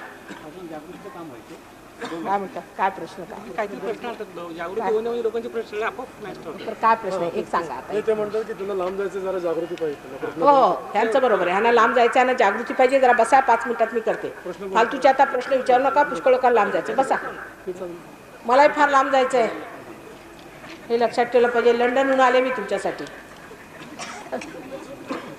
पाणी द्या हां आता जागृतीचं का आता शांतपणाने बसायचं सगळ्यांनी आता मी उपवास केला म्हणून काही पाप लागलेलं नाही कुणालाच हे लक्षात ठेवलं पाहिजे नाही तर मी असं चुकीचं का केलं असंही दुसरं असतं माझं हे चुकलं माझा अपराध झाला असं काही विचार करायचा नाही आईच्या समोर कोणताच दोष नसतो. ती सांगते पण सगळा दोष पदरात घेते ना, हे लक्षात ठेवलं पाहिजे. तेव्हा तुमचा कोणताच दोष नाही आहे. काही जरी मी म्हटलं तरी विसरून जायचं, सगळा तुमचा दोष पदरात घेतलेला आहे. आता तुम्हाला जागृती देते, फक्त ते घ्या.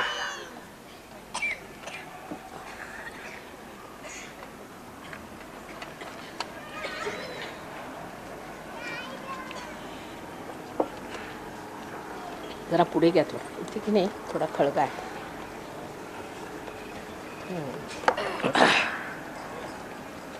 बरोबर. आता जागृतीसाठी काय करायचं, सोपं काम आहे अगदी. या पुण्यभूमीवर तुम्ही बसलेले आहात, हा फार फायदा आहे. जे लोक वर बसले आहेत त्यांनी खाली बसलं असतं तर बरं झालं असतं. असो तरी पहिल्यांदा ह्या पुण्यभूमीला नमस्कार 3दा करायचा.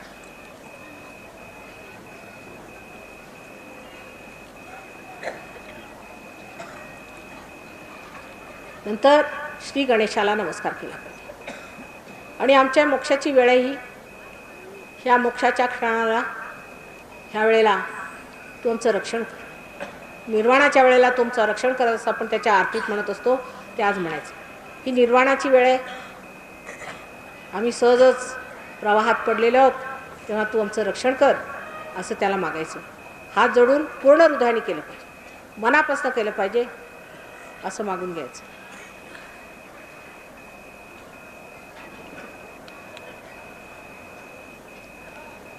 त्याच्यानंतर दोन्ही हात माझ्याकडे असे मांडीवर ठेवायचे, आरामात. डोकं फार खाली करायचं नाही, वर करायचं नाही. डोक्यावर टोप्या वगैरे नको, ते बरं, कारण ब्रह्मरंध्र उघडतं. आणि आईसमोर कशाला टोप्या पाहिजे, मी तुमचीच आहे, आपलीच आहे. आईशी सगळं आपलं मोकळेपणाने राहिलं पाहिजे, काही बंधनात नसलं पाहिजे. आणि दोन्ही हात माझ्याकडे, आणि डोक्यावर टोपी वगैरे असेल तर ती काढून टाकावी. आरामात बसा. चष्मा वगैरे काढलेला बरा, डोळेसुद्धा बरे होतात सहयोगाने. काही घट्ट बिट्ट असलं कमरेला तर हलकं करून घ्यावं. गळ्याला काही घट्ट असलं तर तेही हलकं करून घ्या. कुठे अडचण वाटत असली ते अडचण ठीक करून आरामात बसायचं, कारण 10 मिनटं लागतील या गोष्टीला. आता डावा हात जो आहे ही इच्छाशक्ती, इथे इच्छा म्हणून, इच्छा म्हणून ती अशी मांडीवर ठेवायची. आणि उजवा हात ही क्रियाशक्ती आहे. क्रियाशक्तीने आपल्याला जी जी चक्र धरलेली आहे तिथे आपण व्हायब्रेशन्स द्यायचे, चैतन्य द्यायचं, आणि कुंडलिनी आपली वरवर चढत जाते. त्या मी जसं म्हणेन ते बरोबर समजावून सांगेन, तुम्ही डोळे उघडू नका, आणि बरोबर कळेल आपल्याला कसं करायचं. तेव्हा मुलांनी शांत राहायला पाहिजे, आणि मुलं जर रडत असले तर बाहेर घेऊन जातात. सगळ्यांना ध्यान करू द्या, फार जरुरी आहे. मुलांना बाहेर घेऊन जा जर रडत असले तर.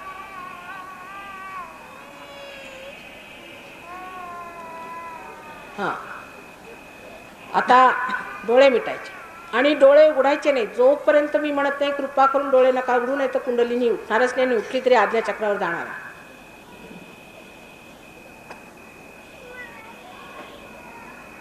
आता उजवा हात हृदयावर ठेवायचा.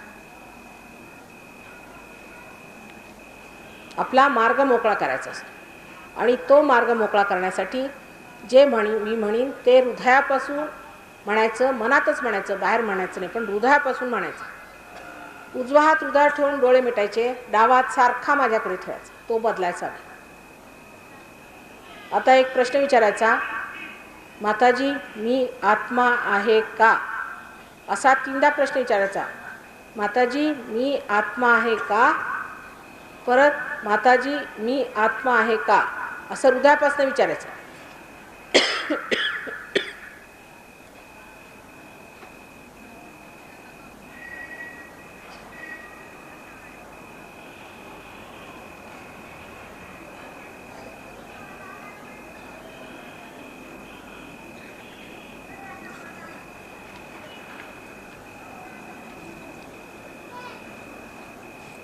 आता जर तुम्ही आत्मा आहात तर तुम्ही तुमचे गुरु सुद्धा आहात. तेव्हा प्रश्न विचारायचा, पोटावरती हात ठेवून 3दा. डावीकडे हात ठेवायचा, सर्व काम डावीकडे करायचं. उजवा हात डावीकडे ठेवायचा, हात उजवाच ठेवायचा. प्रश्न विचारायचा, माताजी मीच माझा गुरु आहे का, असं 3दा विचार. म्हणजे गुरुतत्वातले काही दोष असतील ते निघून जातील. हे सर्व चक्रांवर काम आहे, पण डावीकडचं काम आहे. हृदयापासून विचारायचं. आता उजवा हात ओटीपोटात घ्यायचा खाली आणि दाबून धरायचा. हे चक्र फार महत्वाचं आहे, कारण इथे शुद्ध विद्या आहे. ही विद्या ज्याने आपण परमेश्वराला जाणतो, त्याचे कायदे कानून जाणून घेतो, त्याची व्यवस्था जाणून घेतो आणि त्याचे मंत्र वगैरे कुठे वापरायची, ही जी सर्व विद्या त्याच्या साम्राज्यातले जेवढं काही आहे ते शिकणं, त्यालाच शुद्ध विद्या असं म्हणतो. निर्मला विद्या किंवा शुद्ध विद्या. तर असं म्हणायचं, माताजी आम्हाला निर्मला विद्या द्या, निर्मल विद्या द्या, असं तुम्ही म्हटल्याशिवाय मी काय जबरदस्ती तुम्हाला देऊ शकत नाही. तेव्हा मी आत्मा आहे, मला आपण निर्मल विद्या द्यावी, शुद्ध विद्या द्यावी, असं 6दा म्हणा.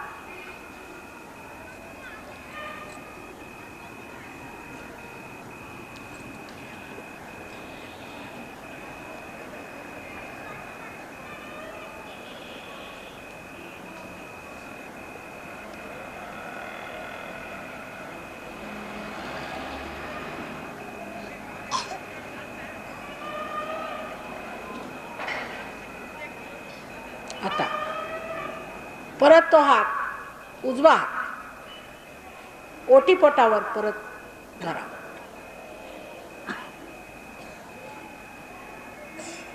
दाबू.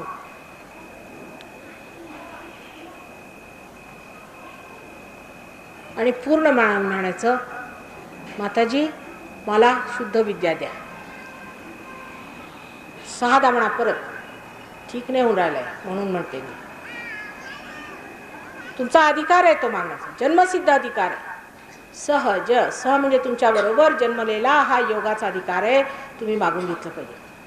मला माताजी शुद्ध विद्या द्या, कृपा करून मला शुद्ध विद्या द्या, नम्रपणाने मागायला पाहिजे, असं 6दा म्हणायचं.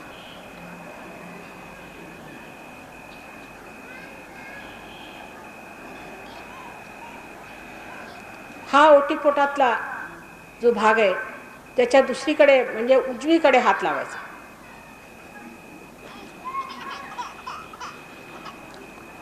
आणि 6दा म्हणायचं, माताजी माझी सर्व अविद्या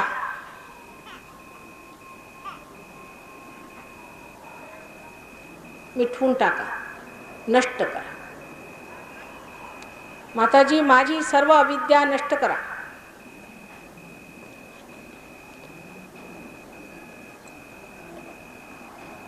ही सगळी अविद्या आहे.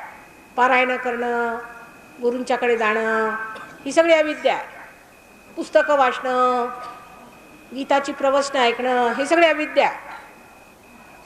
बाह्यातलं आहे सगळं. पुष्कळांनी असं केलेलं आहे. त्याच्यामुळे माझी सगळी अविद्या दूर करा माताजी. अगदी पूर्ण मनाने कळकळीने म्हणायचं, म्हणजे जे काय असेल ते सुटेल. सुटलं पाहिजे आतून. फार येते.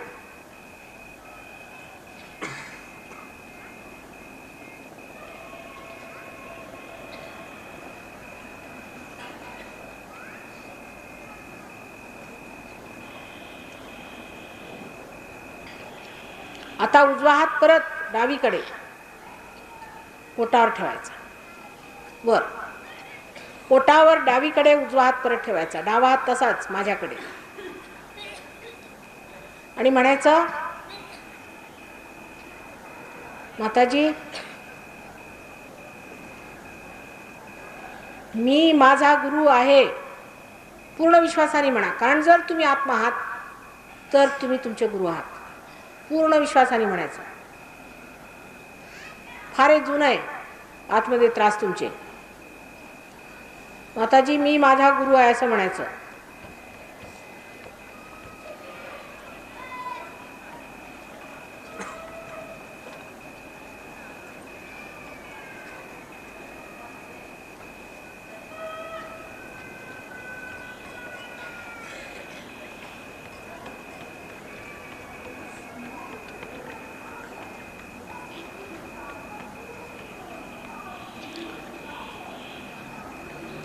असं 10दा म्हणा, पूर्ण विश्वासाने. मी माझा गुरु आहे असं पूर्ण विश्वासाने 10दा म्हणा.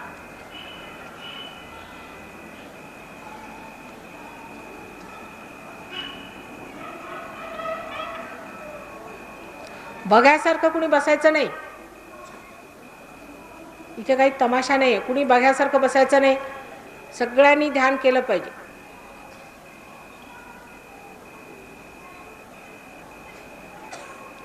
दादा म्हणायचं मी माझा गुरु आहे.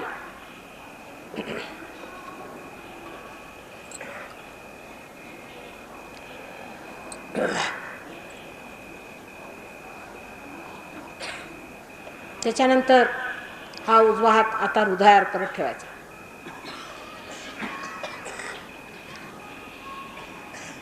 आता पूर्ण विश्वासाने म्हणायचं माताजी मी आत्मा आहे. तुम्ही आहात, तुम्ही आत्माच आहात. हे जे बाह्यातलं दिसतंय तुम्हाला, शरीर मन बुद्धी अहंकार आदी हे जे काही दिसतंय हे सगळं अज्ञानामुळे दिसून आलं. डोळ्यावर पडदा आहे म्हणून. ते तुम्ही नाही, तुम्ही आत्मा आहात साक्षात. तेव्हा 12दा म्हणायचं माताजी मी आत्मा आहे. हे मी जे 12 आणि असं म्हणते त्याला कारण असं की ह्या चक्रांना ज्या पाकळ्या आहेत त्या नंबरप्रमाणे मी म्हणत आहे. 12दा म्हणायचं म्हणजे सगळ्या पाकळ्या जागृत होतील. ज्यांना हृदयाचे विकार आहेत त्यांच्यासाठी हा मंत्र आहे. माताजी मी आत्मा आहे.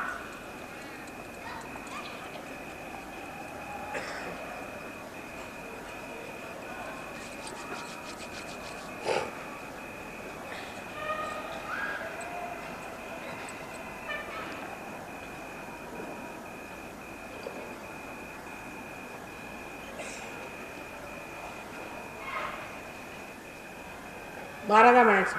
पूर्ण विश्वासाने श्रद्धेने स्वतःबद्दल आदर ठेवून म्हणायचं.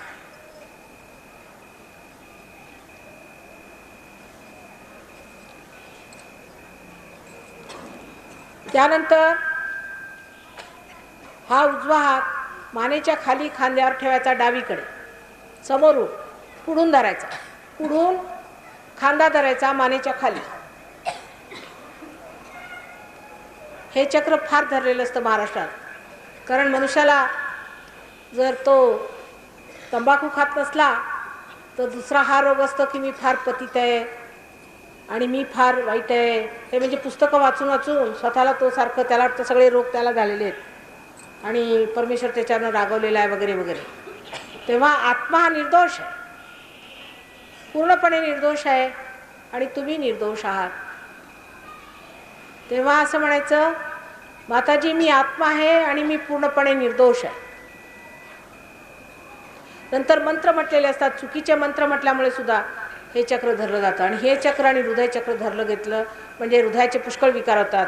अंजायना वगैरे असे जे लिथार्जी खाटचे विकार होतात ते येतात. तेव्हा मी पतित नाही, मी पापी नाही, मी निर्दोष आहे असं म्हणा की मी आत्मा आहे आणि मी निर्दोष आहे.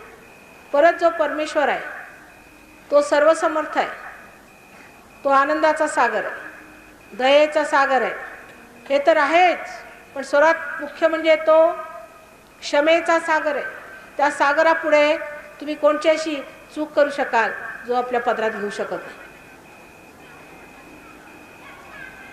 तेव्हा माताजी मी निर्दोष आहे, मी आत्मा आहे असं 16दा म्हटलं पाहिजे.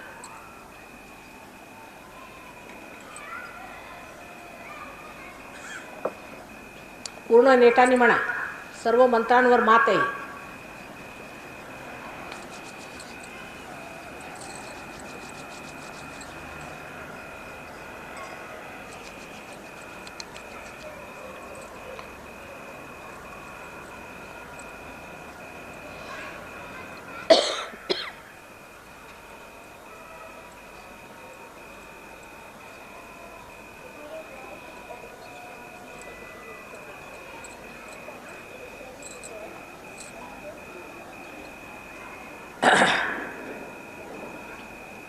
आता हा हात कपाळावर आडवा धरायचा. डोळे उघडायचे नाही, कृपा करून आता अगदी डोळे उघडू नये.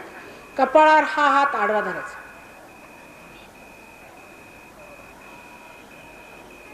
डावा हात माझ्याकडे. या ठिकाणी असं म्हणायचं की माताजी, मी सर्वांना क्षमा केली. हृदयापासून, माताजी मी सर्वांना क्षमा केली. आता पुष्कळांचं असं म्हणणं असतं की आम्ही क्षमा करू शकत नाही, फार कठीण काम आहे माताजी, आमच्याच्याने क्षमा होत नाही. फार सोपं काम आहे. तुम्हाला म्हणायला काय जातं? नाहीतरी क्षमा नाही केली म्हणजे करता काय तुम्ही? काय करता तुम्ही? स्वतःला त्रास करून घेता. ज्याला तुम्ही क्षमा करत नाही तो तो मज येते आणि तुम्ही स्वतःला त्रास करून घेता. म्हणून पूर्ण हृदयाने म्हणा, मी स्वतःला क्षमा केली आणि दुसऱ्यालाही मी क्षमा केली. सगळ्यांना मी क्षमा केली. स्वतःला क्षमा केली आणि दुसऱ्यांनाही मी क्षमा केली.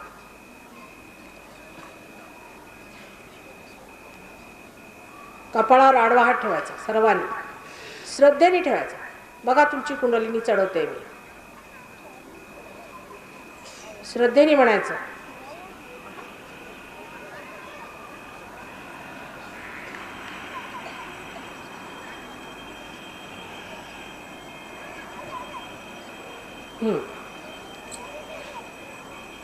आता हाच उजवा हात डोक्यावर ठेवायचा.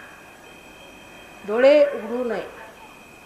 म्हणजे हा तळ हात आपल्या टाळूवर ठेवायचा. टाळूवर दाबून धरायचा. तळ हात आपल्या डोक्यावर ठेवायचा आणि टाळूवर ठेवून दाबून धरायचा. आता हळूहळू फिरवायचा.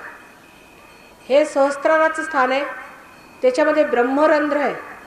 म्हणजे ज्याच्यातनं कुंडलिनी जेव्हा निघते तेव्हा ती ह्या ब्रह्माला प्राप्त होते. म्हणजे जी सर्वव्यापी परमेश्वराची प्रेमाची शक्ती आहे ती सूक्ष्म आहे, त्या शक्तीला प्राप्त होते. आणि सर्वप्रथम तुम्हाला ही शक्ती हाताला लागते जेव्हा कुंडलिनी ह्याच्यातनं ब्रह्मरंध्राला छेदते. हे छेदन झालं पाहिजे, पण ते मी जबरदस्ती करू शकत नाही. तुम्ही स्वतःचे स्वतंत्र आहात. म्हणून तुम्हाला म्हणावं लागेल की माताजी कृपा करून आम्हाला आत्मसाक्षात्कार द्यावा, आम्हाला पार करावं, आमचं ब्रह्मरंध्र छेदावं. आम्ही हृदयापासून तुमच्याजवळ मागतोय असं साधा म्हणा, पण हृदयापासून म्हटलं पाहिजे.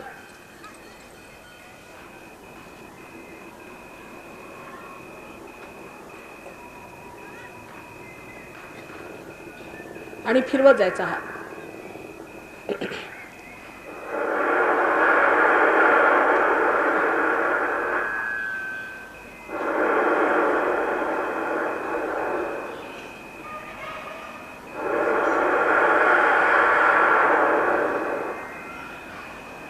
आता उजवा हात खाली ठेवायचा आणि डावा हात डोक्यावर ठेवा.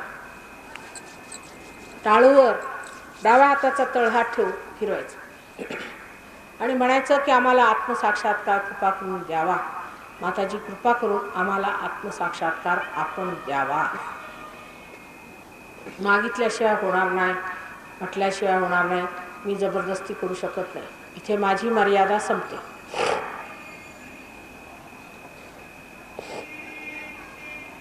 परमेश्वराने जी तुम्हाला स्वतंत्रता दिलेली आहे ती मी उल्लंघू शकत नाही.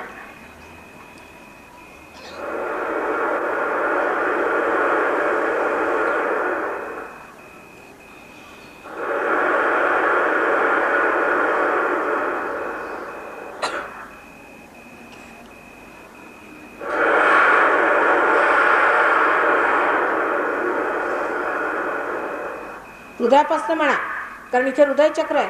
तेव्हा ते जर हृदयापासून म्हटलं नाही तर कधी भेदणारच नाही. आणि मुख्य जागा आहे, मुख्याची जागा हीच आहे. हां,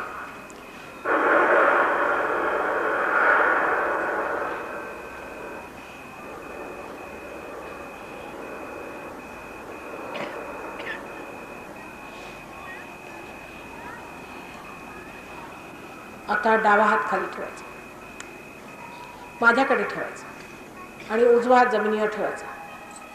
उजवा हात जमिनीवर. डोळे मिटायचे, डोळे उघडू नये.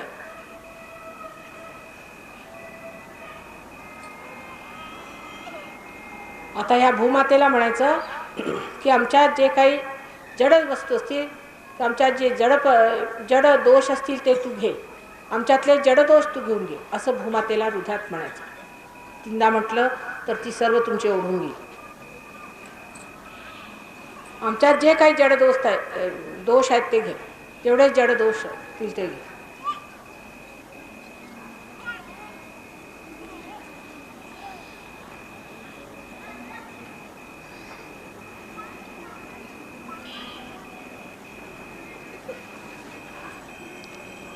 किंवा आमच्यात जे तमोगुणी दोष आहेत ते घे. आमच्यात जे काही तमोगुणी दोष आहेत ते तू कृपा करून घे असं म्हणायचं पृथ्वी मातेला. You have to say with your right hand on the Mother Earth and left hand towards me that whatever defects I have got from Tamoguna, you please suck them.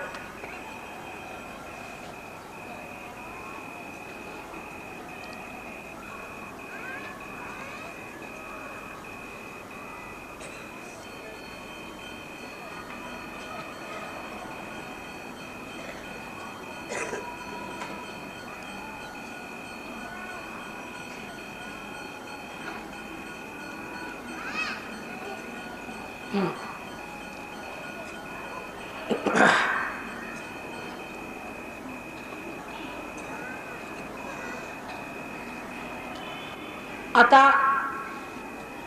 उजवा हात माझ्याकडे करायचा, डोळे उघडे करा आणि डावा हात असा वर आकाशाकडे.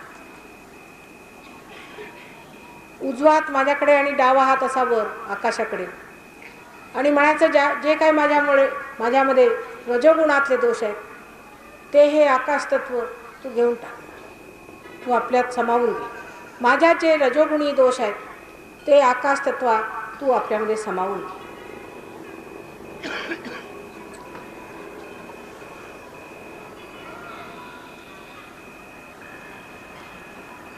अहंकारादी जे काही माझ्यात दोष आहेत रजोगुणामुळे आलेले ते सगळे तू आपल्यामध्ये समावून घे. अतिकर्मीपणामुळे आलेले जे दोष आहेत ते तू आपल्यामध्ये समावून घे. अतिविचारामुळे आलेले जे दोष आहेत ते तू आपल्यामध्ये समावून घे. अतिवाचनामुळे आलेले जे दोष आहेत ते तू आपल्यामध्ये समावून घे.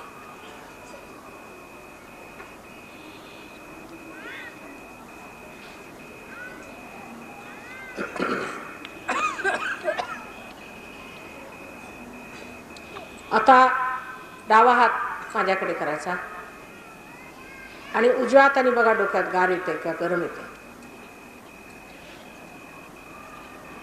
टाळतो ब्रह्मरंध्रातून गार येते, लक्ष इथे ठेवायचं.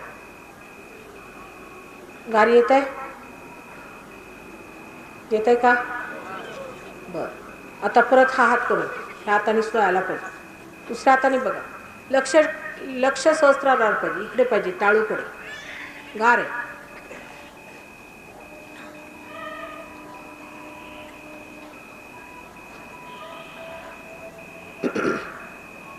आता दोन्ही हात असे वर करायचे आकाशाकडे आणि म्हणायचं की ही जी ब्रह्मशक्ती आम्हाला हाताला लागली आहे, ही परमेश्वराची जिवंत शक्ती जी आमच्या हाताला लागली आहे माताजी, हीच आहे का? हीच चैतन्य आहे का? हेच आमच्या हाताला लागलेली हीच ब्रह्मशक्ती आहे का? ही जिवंत शक्ती आहे का? असा प्रश्न विचारायचा. हाताला असं गार लागेल, पहिल्यांदा ही जिवंत शक्ती मिळणार आपल्याला. म्हणजे प्राप्त व्हायला ती अगदी जवळच होती, पण अजून तिची जाणीव नव्हती झाली. ही जी जाणीव होते ही तीच ब्रह्मशक्ती आहे का? असा प्रश्न विचारायच्या मनामध्ये. ज्यानी सर्व जिवंत कार्य होतात, फुलांची फळं होतात. आलं? हातात गार वाटत आहे? आता हात खाली करा, हातात सुद्धा येईल.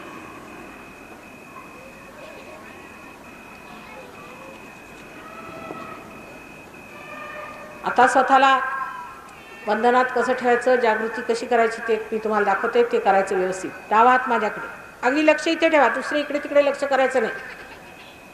लक्ष माझ्याकडे पूर्णपणे लक्ष ठेवून केलं तर कार्य फार लवकर होऊ शकतं. डावा हात माझ्याकडे आणि उजव्या हाताने बंधनं द्यायची असतात, तेव्हा उजवा हात इकडे असा डावीकडे ठेवायचा आणि वर उचलून डोक्यावरून इकडे घालायचा. एक, हे बंधन एक झालं एका चक्राला. परत मागे हात तसाच आणायचा मग दुसरं बंधन दुसऱ्या चक्रावर खाली घालायचं. मग तिसरं बंधन,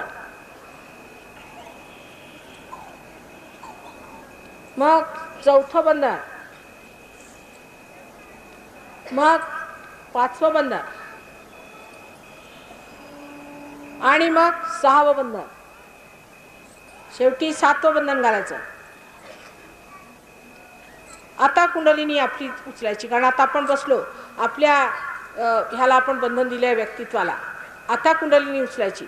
डावा हात पुढे ठेवायचा, असा डावा हात पुढे ठेवायचा आपल्या कुंडलिनी समोर बसलेल्या स्थितीत सुद्धा, आणि उजवा हात वर समोर खाली मागे असा फिरवायचा घड्याळाच्या काट्यासारखा.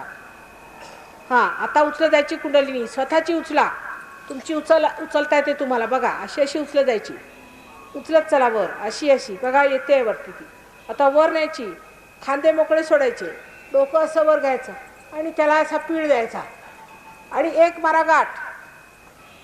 परत दुसऱ्यांदा रोज असं करायला पाहिजे. हां, उचला, सगळ्यांनी उचलून बघा. हां, स्वतःची तुमची उठणार आहे. व्यवस्थित व्यवस्थित माझ्यावर चला. हां, असं असं. आता वर यायची, वर आणायची, मान मागे, खांदे हलके सोडायचे, अशा 2.